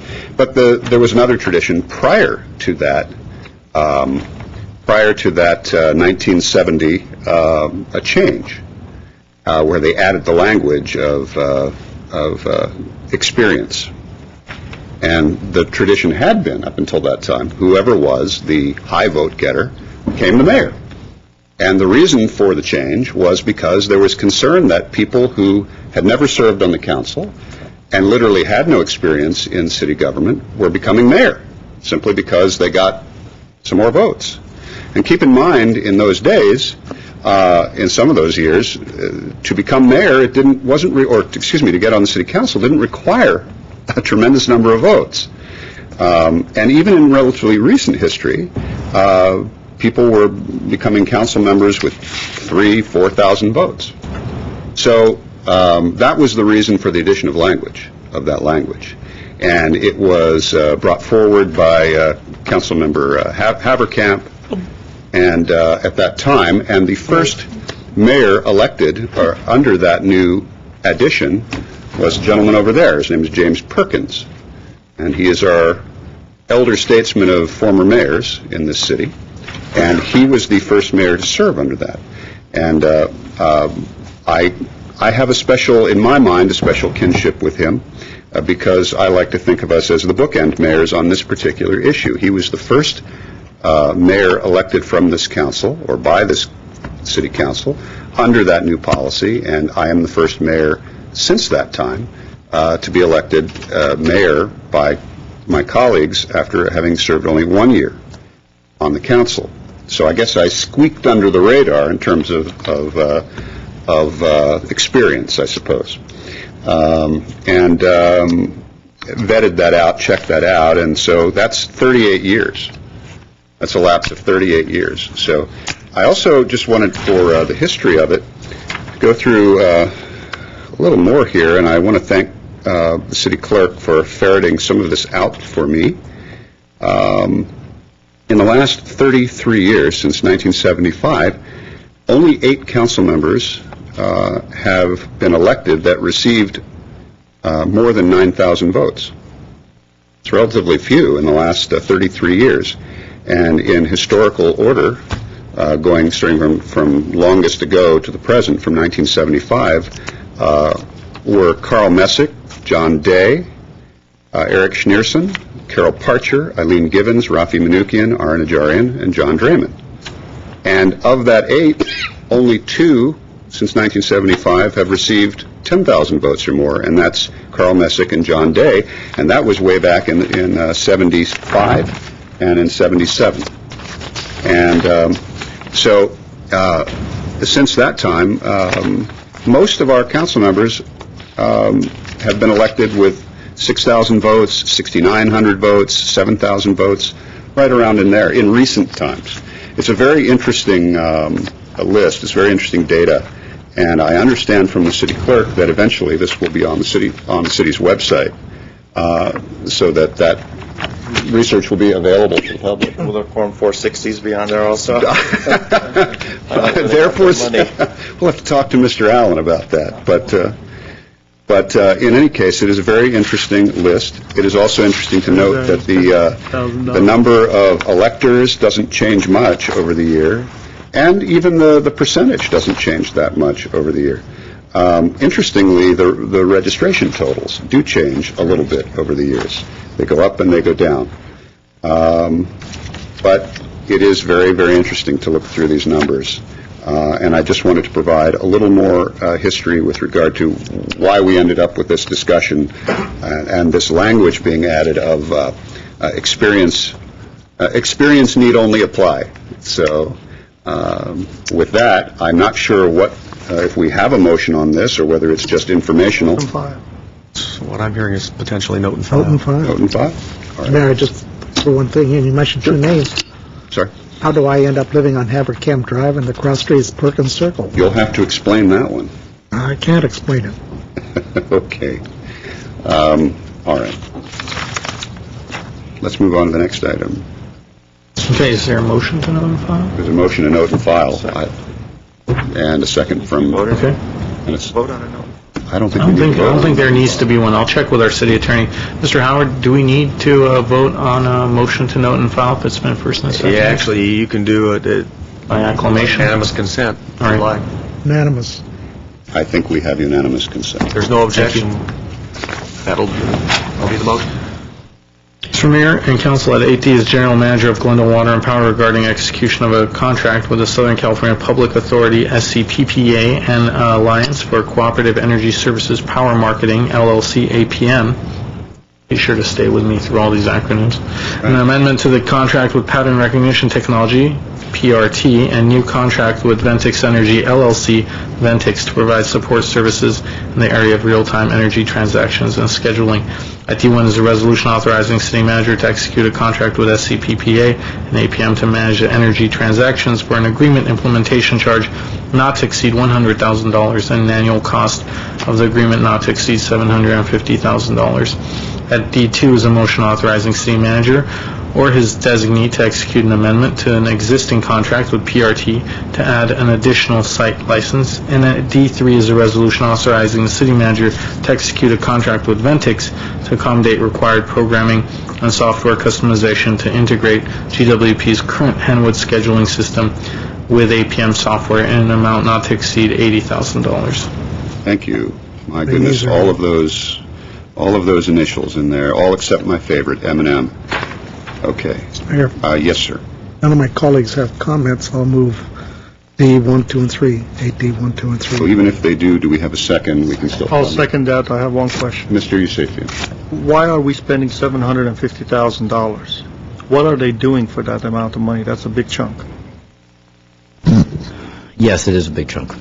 And we are increasingly seeing a much, much more volatile energy capacity ancillary services market.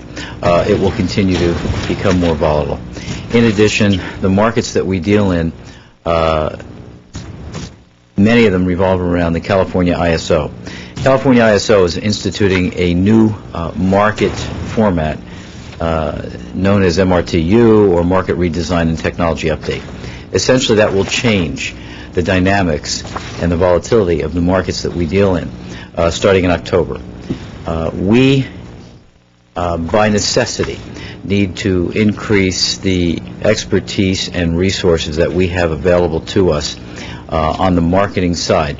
The marketing side right now generally means, in a real-time basis, that the amount of energy that we buy on a daily and on an hourly basis to make sure that we have scheduled the amount of energy required to meet all of our customers' needs. In addition, there's also a very viable market for us to sell into, which we do now. We do sell our own energy and capacity and ancillary services into the markets today.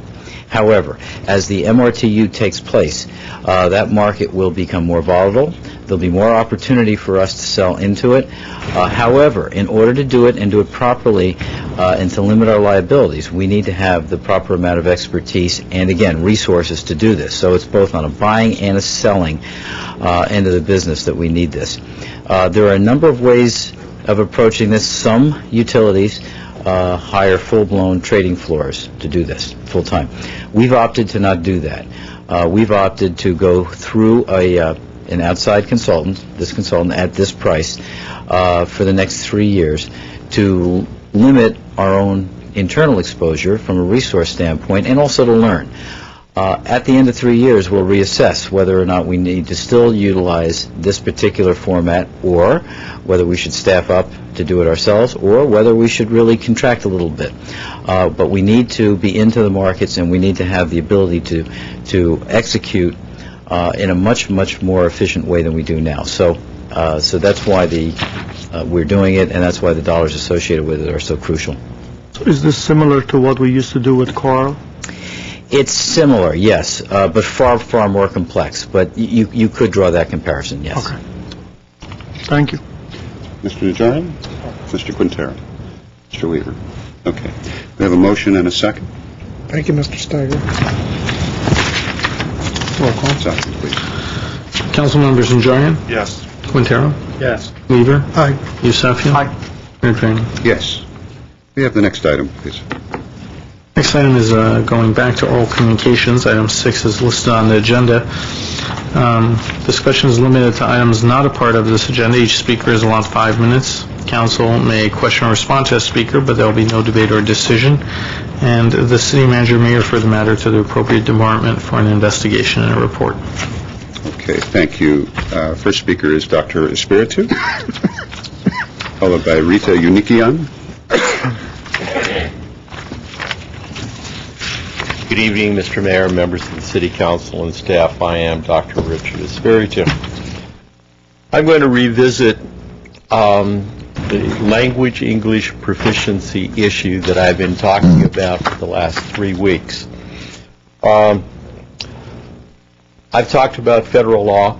I've talked about statistical analysis. Today I'm going to talk about state law.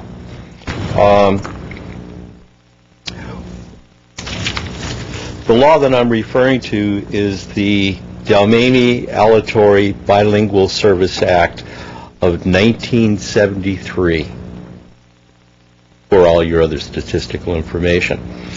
It provides for an effective communication between the state residents, counties, and municipal governments.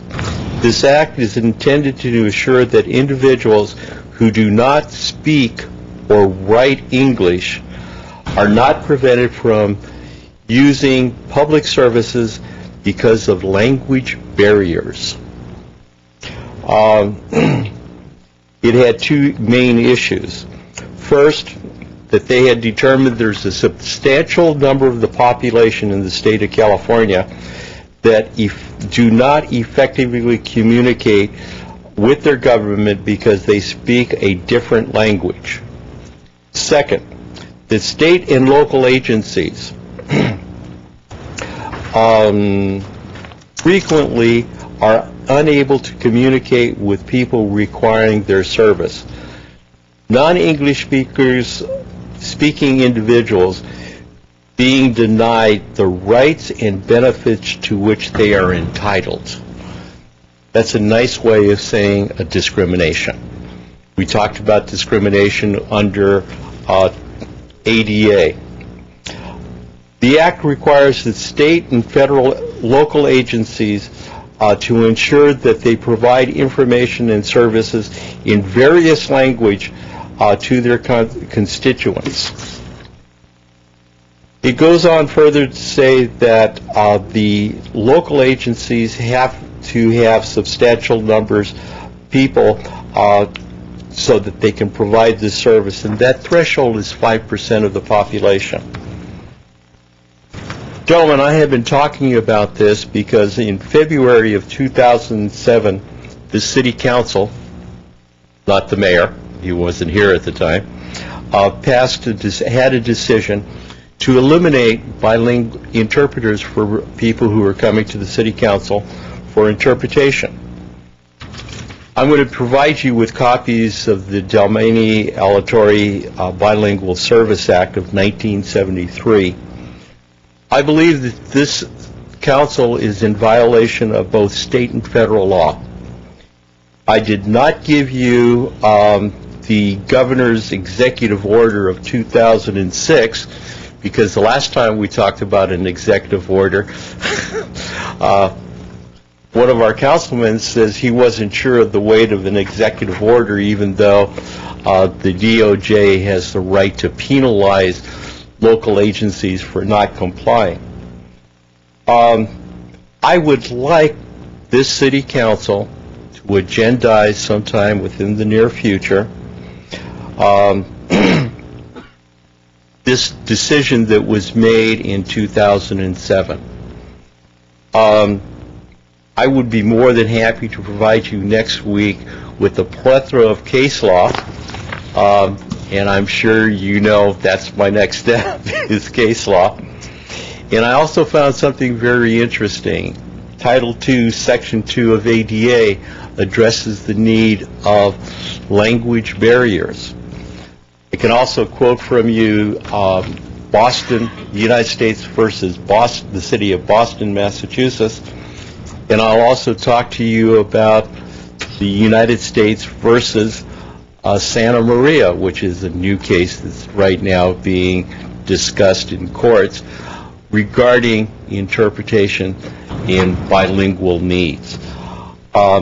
With that, I hope you take this in consideration, and I will be providing each one of the council members, as well as Mr. Howard, a copy of the Dalmany Aleatory Bilingual Service Act. And this is from the State of California Auditor, dated November 19th, 99. It provides you with a lot of interesting statistical information as well. Thank you, Dr. Spiritu. Rita Unikian? On, I think. Is she gone, or did she step out again? Okay. I'll come back to her then. Hugh Blanchard?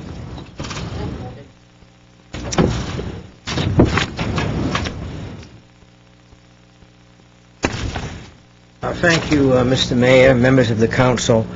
My topic basically is Dukmagian Wilderness Park.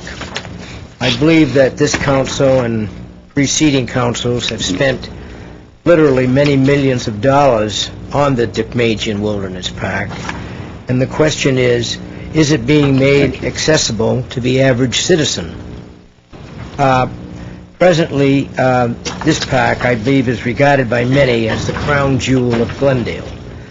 And the historic old, the Messniger stone barn is probably its centerpiece. However, the Messniger stone barn is generally closed except on rare occasions. I'm aware that presently there is the problem of earthquake retrofitting, and which someday will be completed. I'm not sure when. It'll probably be years hence. But in the meantime, I would suggest that the barn be made more accessible on regular dates to the average citizen. Now, presently, as I said, it's maybe open once a year or so. I would like to see it open perhaps every month, once a month. I don't think that's too much for asking. And there could be a proper release form or waiver of liability form that could be given. Everyone wishing to go there would have to fill out, complete, such as we had last Saturday at a wilderness training session. So that's one thing that I am suggesting this evening. The second one is that there should be more trail markers at the park. It's 700 acres. There are virtually no trail markers except at the beginning of the trails, at the beginning of the park. After you get a 5 or 10 minutes into the park, there's nothing. And so the person that's not used to the park is going to have a very difficult time of continuing. The park also is bounded on 3 sides by the Angeles National Forest. And therefore, there should be some type of communication, dialogue with the National Forest people as far as their trails, which are contiguous to the trails that are in our park. And I'm afraid that is not being done at this time. I don't know if it's ever been done within the past 20 years, but it should be done. And these are some of the things that I would like to bring to your attention. Thank you, Mr. Blanchard. Okay. Rita Unikian, I see she's back. Followed by Les Hammer. Good evening. How are you? My name is Rita Unikian. I have lived in Glendale since 1989. First of all, I am single parent and have volunteered at the Glendale schools for 12 years. The reason of my concern is to ask the city council members to please consider looking into rent control, especially for all low-income residents in Glendale who are struggling to make a living. I have handouts that I needed to distribute to Glendale residents to sign and support my cause. My council members, I know it for the Mr. Ken Garson is very, Mr. Ken Garson is very good guys and very care for the people, make sure for resident and tenant people. And I know it, this guys is very helpful for me, and I hope for very soon people is come and help me for rent control in Glendale. You know it, my Mr. Drayman and Mr. Frank and Mr. Bob and everybody, for my council members. This is for rent control in the Santa Monica. Santa Monica. And I'm very thankful for this paper.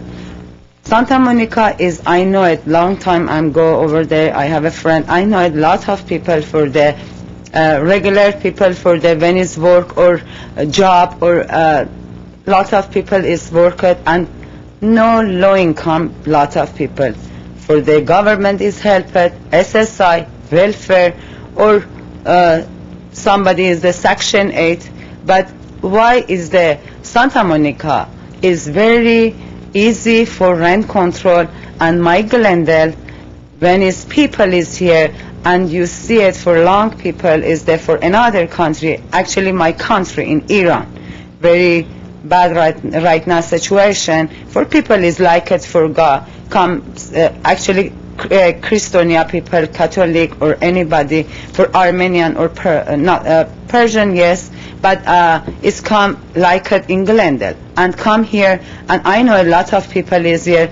I'm happy everybody is come, family together live, but this is very bad for the people when is long money is lost for when is go Autriche or Russia or any area country and come very hard for Los Angeles and come find it for the building. This is new country, this is new people, is there not good understand for everything good. Everybody is the nervous, everybody is the sad, and just is very happy government United States is helping that people for find a job or go work or the class or the very care for United States for people when it's come and help it and touch his hand people, and that's why it's very hard for that people is they find that rent. I swear to God, rent control is very good. Why? I know it. Some people is told me every area is people is come Glendale when it's rent control. But this Glendale is very safe. I have a good police department. I have a good people in here, and everybody is know it. For United States, every state, every city is the quiet, very quiet area because very big for the rule, and everybody follow that rule. You know it? I'm not very well good to speak English. I know maybe you not understand me, but when you think that once, when I hope that petition is ready and give it to council member and Mr. Scott and Mr.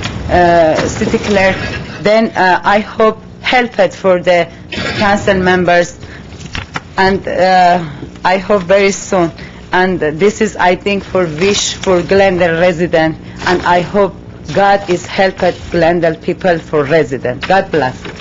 Thank you, Ms. Unikian. Les Hammer, followed by Margaret Hammond. Mr. Hammer, how are things over in Pasadena? Thank you. Very well. Good. Les Hammer, Pasadena. On Friday, I read that IndyMac Bank was in trouble and that the government was planning to bail out the mortgage lenders, Fannie Mae and Freddie Mac. On Friday, I called IndyMac Bank in Pasadena to read the riot act to the manager, but got no answer. On Saturday, I got my answer when I read that the federal government seized IndyMac Bank. Today, I saw pictures of angry depositors camped outside the banks in Glendale, Burbank, Pasadena, and Encino. Was I surprised? Absolutely not. According to the California Coalition for Immigration Reform, 40% of HUD funds go to illegal immigrants. And how did I know this crisis was coming? When the Los Angeles Times published a front-page story on August 9, 2005, titled, "Mortgage Lenders Help Illegal Immigrants Become Homeowners," and another story published on Valentine's Day 2007, titled, "Banking on Illegal Immigrants." Heartwarming, politically correct sob stories from the Times about banks and finance companies falling all over themselves to loan money to illegal immigrants when they knew that they had little or no credit, unreported income, and in too many cases were living and working under fraudulent Social Security numbers. Unfortunately, the mainstream media demonizes and marginalizes people like me who dare to speak the politically incorrect truth. When I brought these stories to the attention of the Pasadena City Council last night, the council treated me with contempt and ridicule. The mayor browbeat me. One council member rolled his eyes and smirked. Another council member walked out. And one council member called from his home and over the intercom suggested that I was under the influence of the full moon when I made my, quote, offensive comments. Offensive? I'm only the messenger. I didn't make a loan to an illegal immigrant. I didn't publish a story in the newspaper. If you or anyone else are angry about my comments, you can take it out on the bank, you can take it out on the mortgage lender if you can find him, or you can take it out on David Hiller, publisher of the Times, if you can find him. He resigned on Monday. Sorry. In the coming days and weeks, you'll hear from your constituents and angry depositors of IndyMac Bank, and I'm sure you'll also hear from worried depositors of Downey Bank and Washington Mutual, which I understand are also in trouble. Do I believe that illegal immigrants are the sole cause of the banking crisis? Of course not. But this is how the problem started, with greedy bankers and gullible homeowners who could not or did not read the fine print. And a last word, I understand that there is a blog or website, mortgagefraud.com, where you can read about unethical and unlawful lending practices that have brought the banking and the housing industry to the brink of collapse. Mortgagefraud.com. Thank you. Thank you, Mr. Hammer. Margaret Hammond, followed by Evelyn Hanson.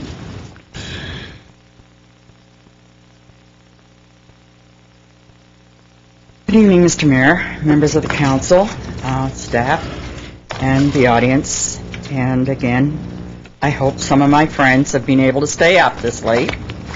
Margaret, anyway, how early do your friends go to bed? It's only 8:45. Oh, well, a lot of them go to It's bed 8:45. early. Hey, They aren't like me, you know.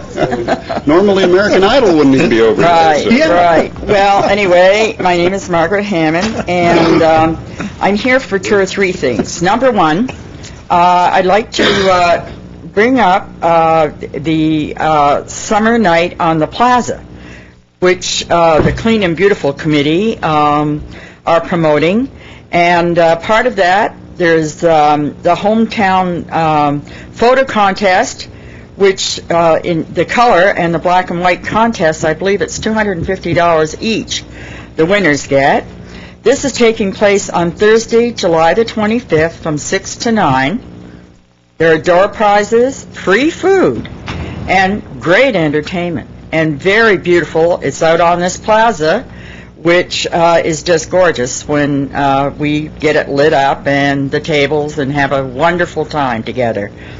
It's $12.50 in advance, $15 at the door. And if you want tickets or reservations, the number is 548-3700. So come and enjoy. We have a wonderful time. We're looking forward to a big crowd this year again. Now, my main topic really should have been the swimming pool. Where and when is the next meeting?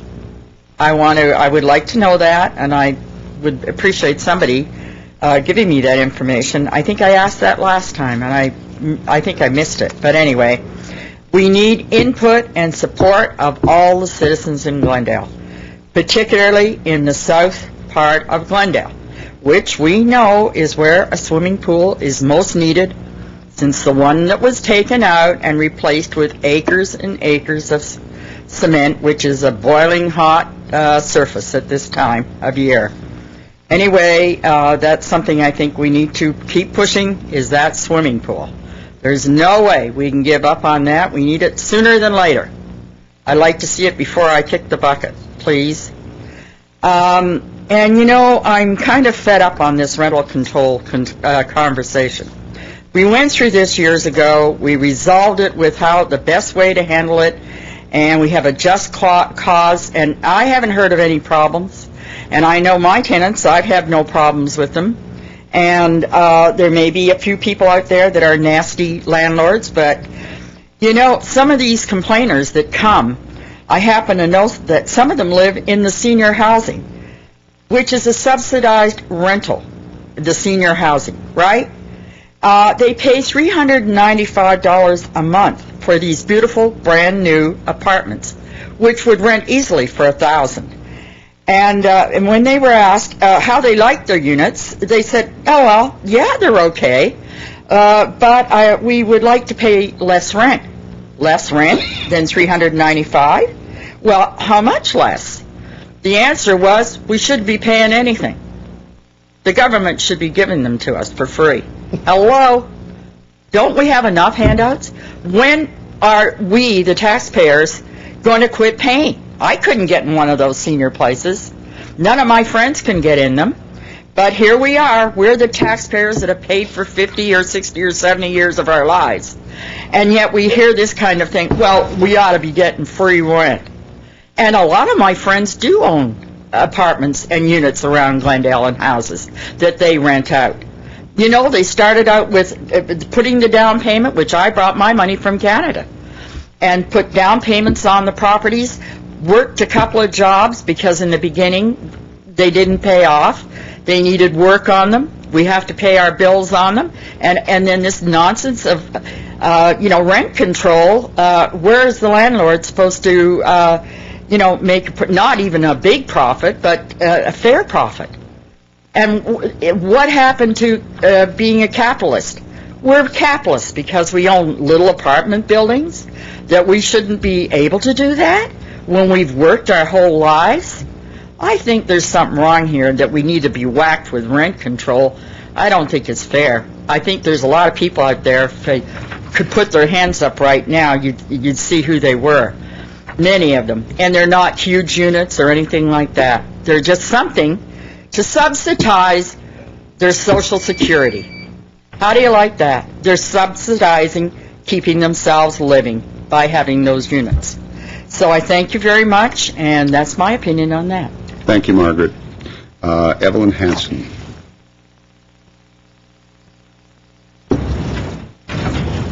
Good evening again, Mayor, Council, viewers. I was going to let oral communications go by, and then rent control came up, and when someone talks about rent control, I have to present my side. My glorious attire were left in rentals that I cleaned up, not good enough for the tenants to take, but good enough for me to wear because they cost the right price. I drive a 95 Corolla. Generally, everybody I hear talk about rent control and ask for rent control drives a much nicer car than I do, wears much nicer clothes than I do, probably eats much more expensive food than I do, because I invest for my future.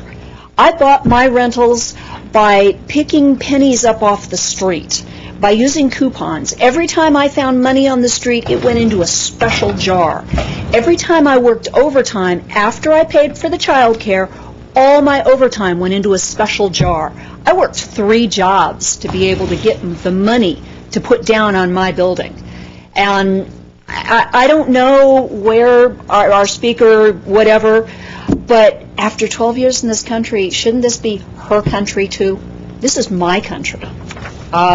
She talks about her country. I don't know. This is my country. I've worked very, very hard. I'm a 4th-generation landlord, and in the interest of full disclosure, my great-grandmother's rentals rented by the hour. Glad to hear that stuff.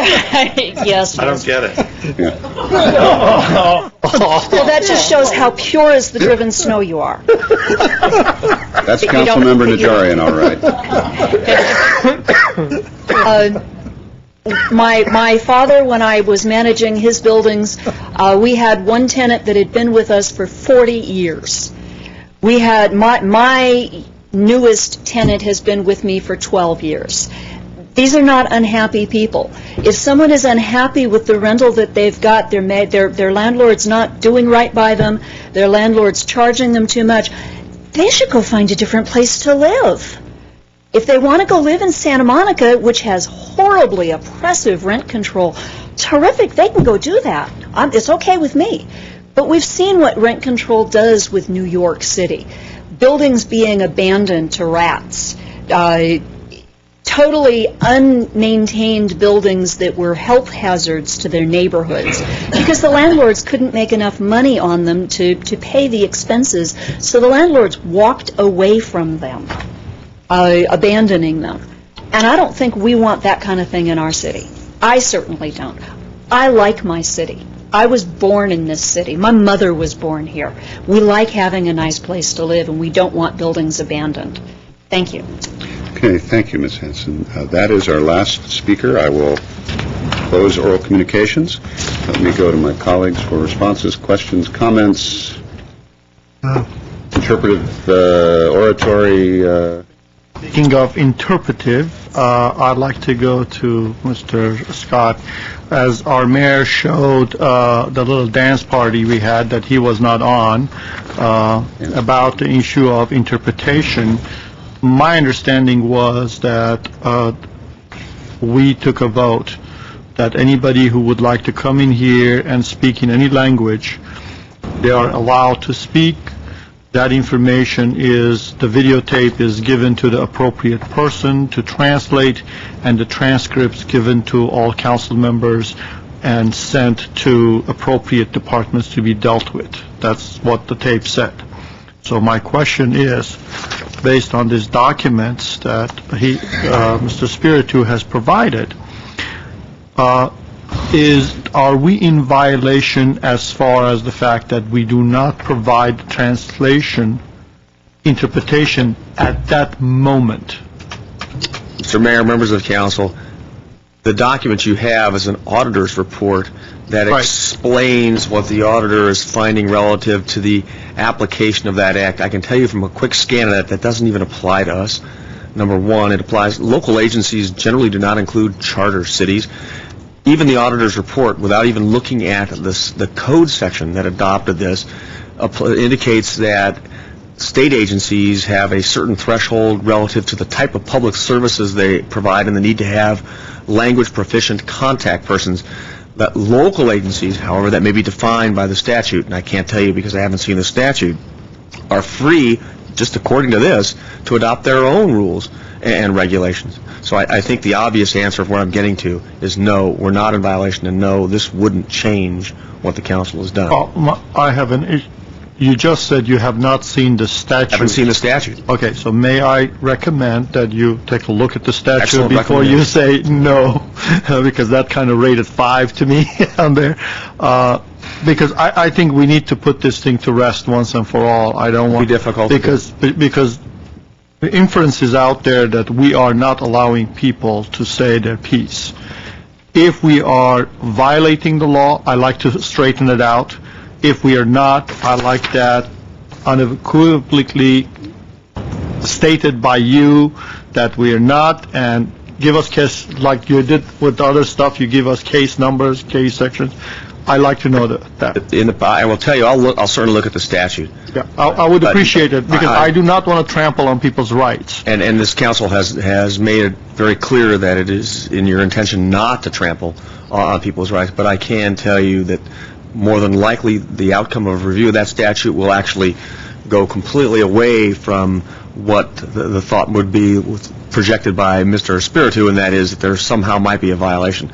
Just the auditor's report alone strongly notes and strongly suggests that there is no application to us in this context. But what this council went out there and adopted, right, is it still within the state guidelines and rules and regulations, and we're not violating any federal law or state law? That's what I want to know. Because rules change. What I can do is give you that report again, which cited cases, noting that interpretation in this kind of context is not required by law. I'll certainly take a look at the statute, though, and I'll provide a memorandum. Thank you. Thank you, Mr. Mayor. Thank you, Mr. Yusefian. Anyone else? I do. Good. Mr. Najari, no good. First. I would like to echo Mr. Yusefian's remarks. Let's put this issue to rest. Dr. Espiritu comes, he probably spends 20, 30 minutes a month talking about it. And I'd like to, I had some issues on the executive order, which applies to federal agencies. Let's just nail this down. And once it's nailed down, give a copy to Mr. Espiritu of your brief. And then if he continues to talk about it, I won't listen as closely as I usually do. Next comment, swimming pool. Margaret, yes, we're going to have that other meeting. As I understand it now, the consultant is out designing something for us. We'd like the neighborhood and the city to get involved. If not, Mr. Draymond, Mr. Quintero, all of us up here will be happy to design it, but it's going to get built. It's going to get built, Margaret. We're going to make sure you're aware of it at the next meeting. We won't do anything behind closed doors. Last issue is the rent control. I think I'm pretty clear stating that I'm not in favor of rent control because it does degrade the quality of the housing stock.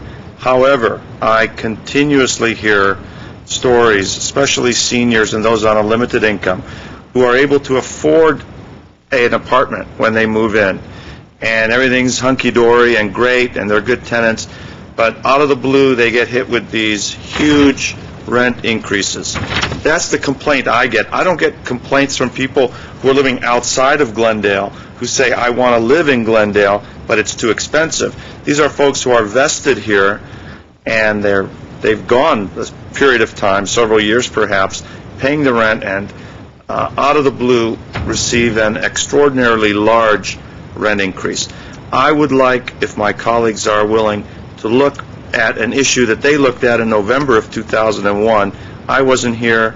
It's been referred to several times, but that is a rent mediation process where increases over a certain amount become subject to appeal by the tenant and review by the board to determine whether they are reasonable in terms of the cost and the pricing. This is not rent control. This is a forum where those people who are abused, and there are some nasty landlords out there, Margaret, and I'd like to say I'm a landlord. I'm not nasty. I do try and keep my rents down, and the increase is limited. But we have to provide some sort of redress to these people who are just stuck with no option than to come before us to complain. I'm not saying let's pass the ordinance. I'm saying if we can get the report. I know it was discussed. Glendale Apartment Owners Association was involved in it. I think they took it upon themselves to run the program. I'd like to know what happened to that, and would suggest we look at that as a opportunity to solve some problems. It's Herbert Malone. Yes. Yes, it was. Well, let me ask if there is a consensus to do this. Let's get a report first from them, find out. I don't remember. Well, the reason I don't want to go that route is because I'm just speaking as one council member, Mr. City Attorney, but you may not consider that, Councilmember Najarian, you may not consider that as a form of rent control or a step toward rent control, but many people do, or would, or might. And before I ask I want to give my vote toward a consensus to put this on the agenda to bring a report back from the city attorney, where we will then be spending an evening discussing rent control, and we back our way into this. I want to hear what it is you actually have in mind, Mr. City Attorney, as a response to that. Actually, Mr. Mayor, members of council, since this item is not on the agenda, the only thing I can tell you that I have in mind is to get the data and the report from Community Development and Housing, which was done in 2001, and provide you with copies of that report. That's what I'm talking about. Fine. So that's not here. It's a public document. That's a public document. Any member of the public is welcome to it. I'm saying that's fine. Let me ask Mr. Najarian if that satisfies what he's asking. And get that to you, and then you can decide after reading that whether you want to see that agenda. If we want to take the in 7 years, the half step, that's fine. I'd be happy to. And Mr. Mayor, may I suggest that also a DVD of those meetings provided for you, because there was a lot of testimony was given. I've seen it. Oh, you've seen that? I have seen 2001. it. Okay. By the way, I wasn't born in 2007 when I was elected. I've been in the city since birth, and I've been coming here since I was 5. You know, so, sometimes you forget. No, I didn't remember everything for sure, but that's a biggie. I remember that one. Okay. So, Mr. Weaver. Oh, no, I was just going to say, since my wife works for IndyMac Bank, I won't say anything. All right. She still does? Yeah, she handles foreclosures. Well, that's a good step if she still does, I suppose. Handles foreclosures. He'll always be around. Mr. Quintero. She's been loaning money to illegal No, she's a foreclosure person. Mr. Quintero, any comments? Has to go. Need the report.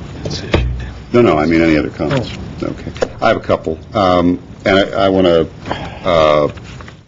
discuss first the same thing that Mr. Yusefian was talking about, and I agree with him. Just to make it, the first part of what he was saying, just to make it clear, I was not on this council. However, this council, it was stated, voted to eliminate translators. That was the exact language used. This council and the previous councils did not vote to eliminate translators. That never occurred. It instituted a policy for translation whereby city employees or council members were not having to volunteer or feel compelled to volunteer to translate for a variety of reasons, one of which was the question of whether they are certified to do that, whether they are doing it accurately, and also sometimes they don't want to do that because you're watching this on TV, Mr. Kasakian is translating, let's say Mr. Yusefian is translating for someone who is at the podium and saying, I hate motherhood, in another language, and Mr. Yusefian is translating, I hate motherhood, and then that ends up in a campaign ad when someone's running against Mr. Yusefian, who says, see, this man hates motherhood.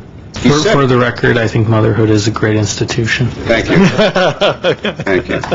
Bravo. Let's hear it for motherhood. But and puppies. Those are some of the reasons, and they were reasons that were cited at the time. So the vote that was taken was that with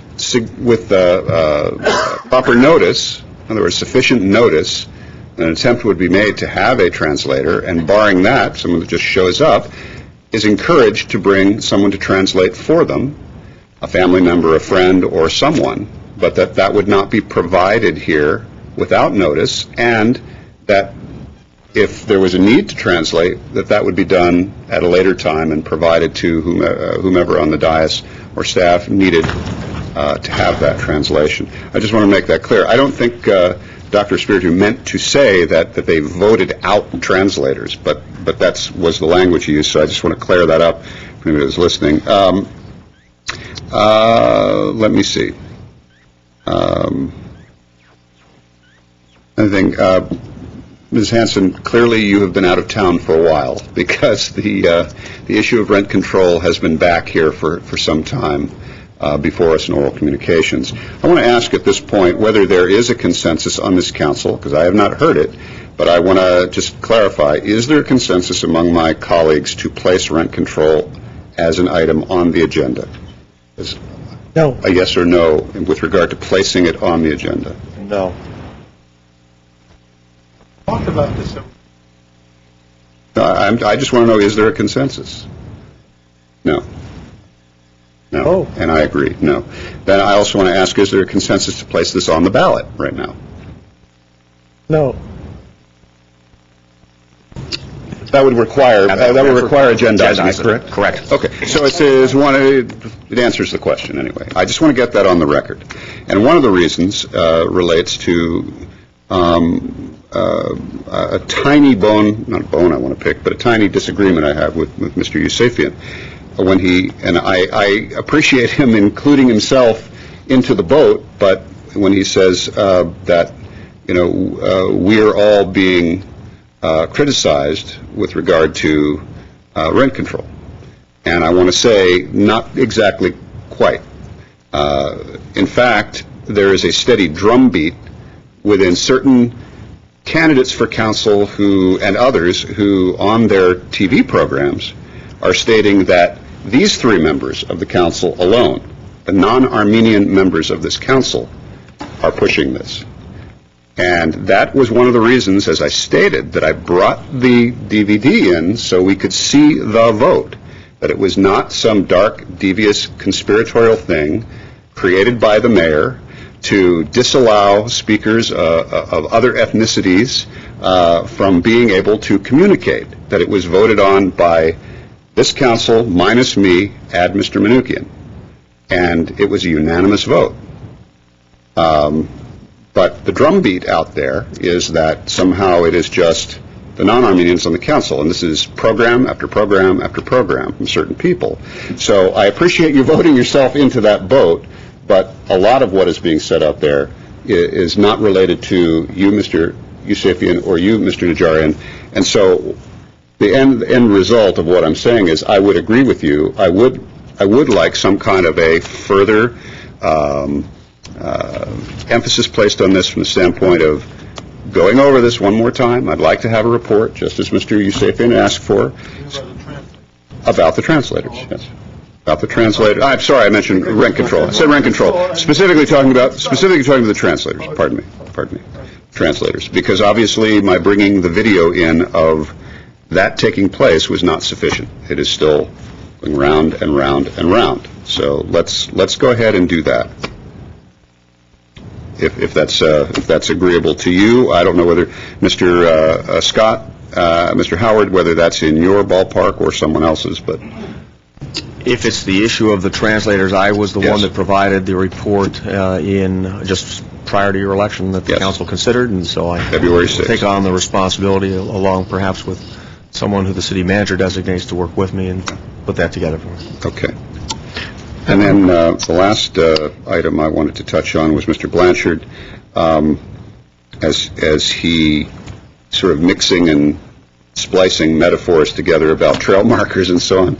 The city of Glendale can't compel the National Forest people, as he put it, to place trail markers in the National Forest. They're not great at doing that. That's a shame, and some of the trails he's talking about go in and out of our jurisdiction, and some areas are marked more clearly than others as a result, although I think we can do a better job of having the literature there all of the time that Mr. Weissman pointed to when he last spoke on the subject, so that we aren't running out of trail maps.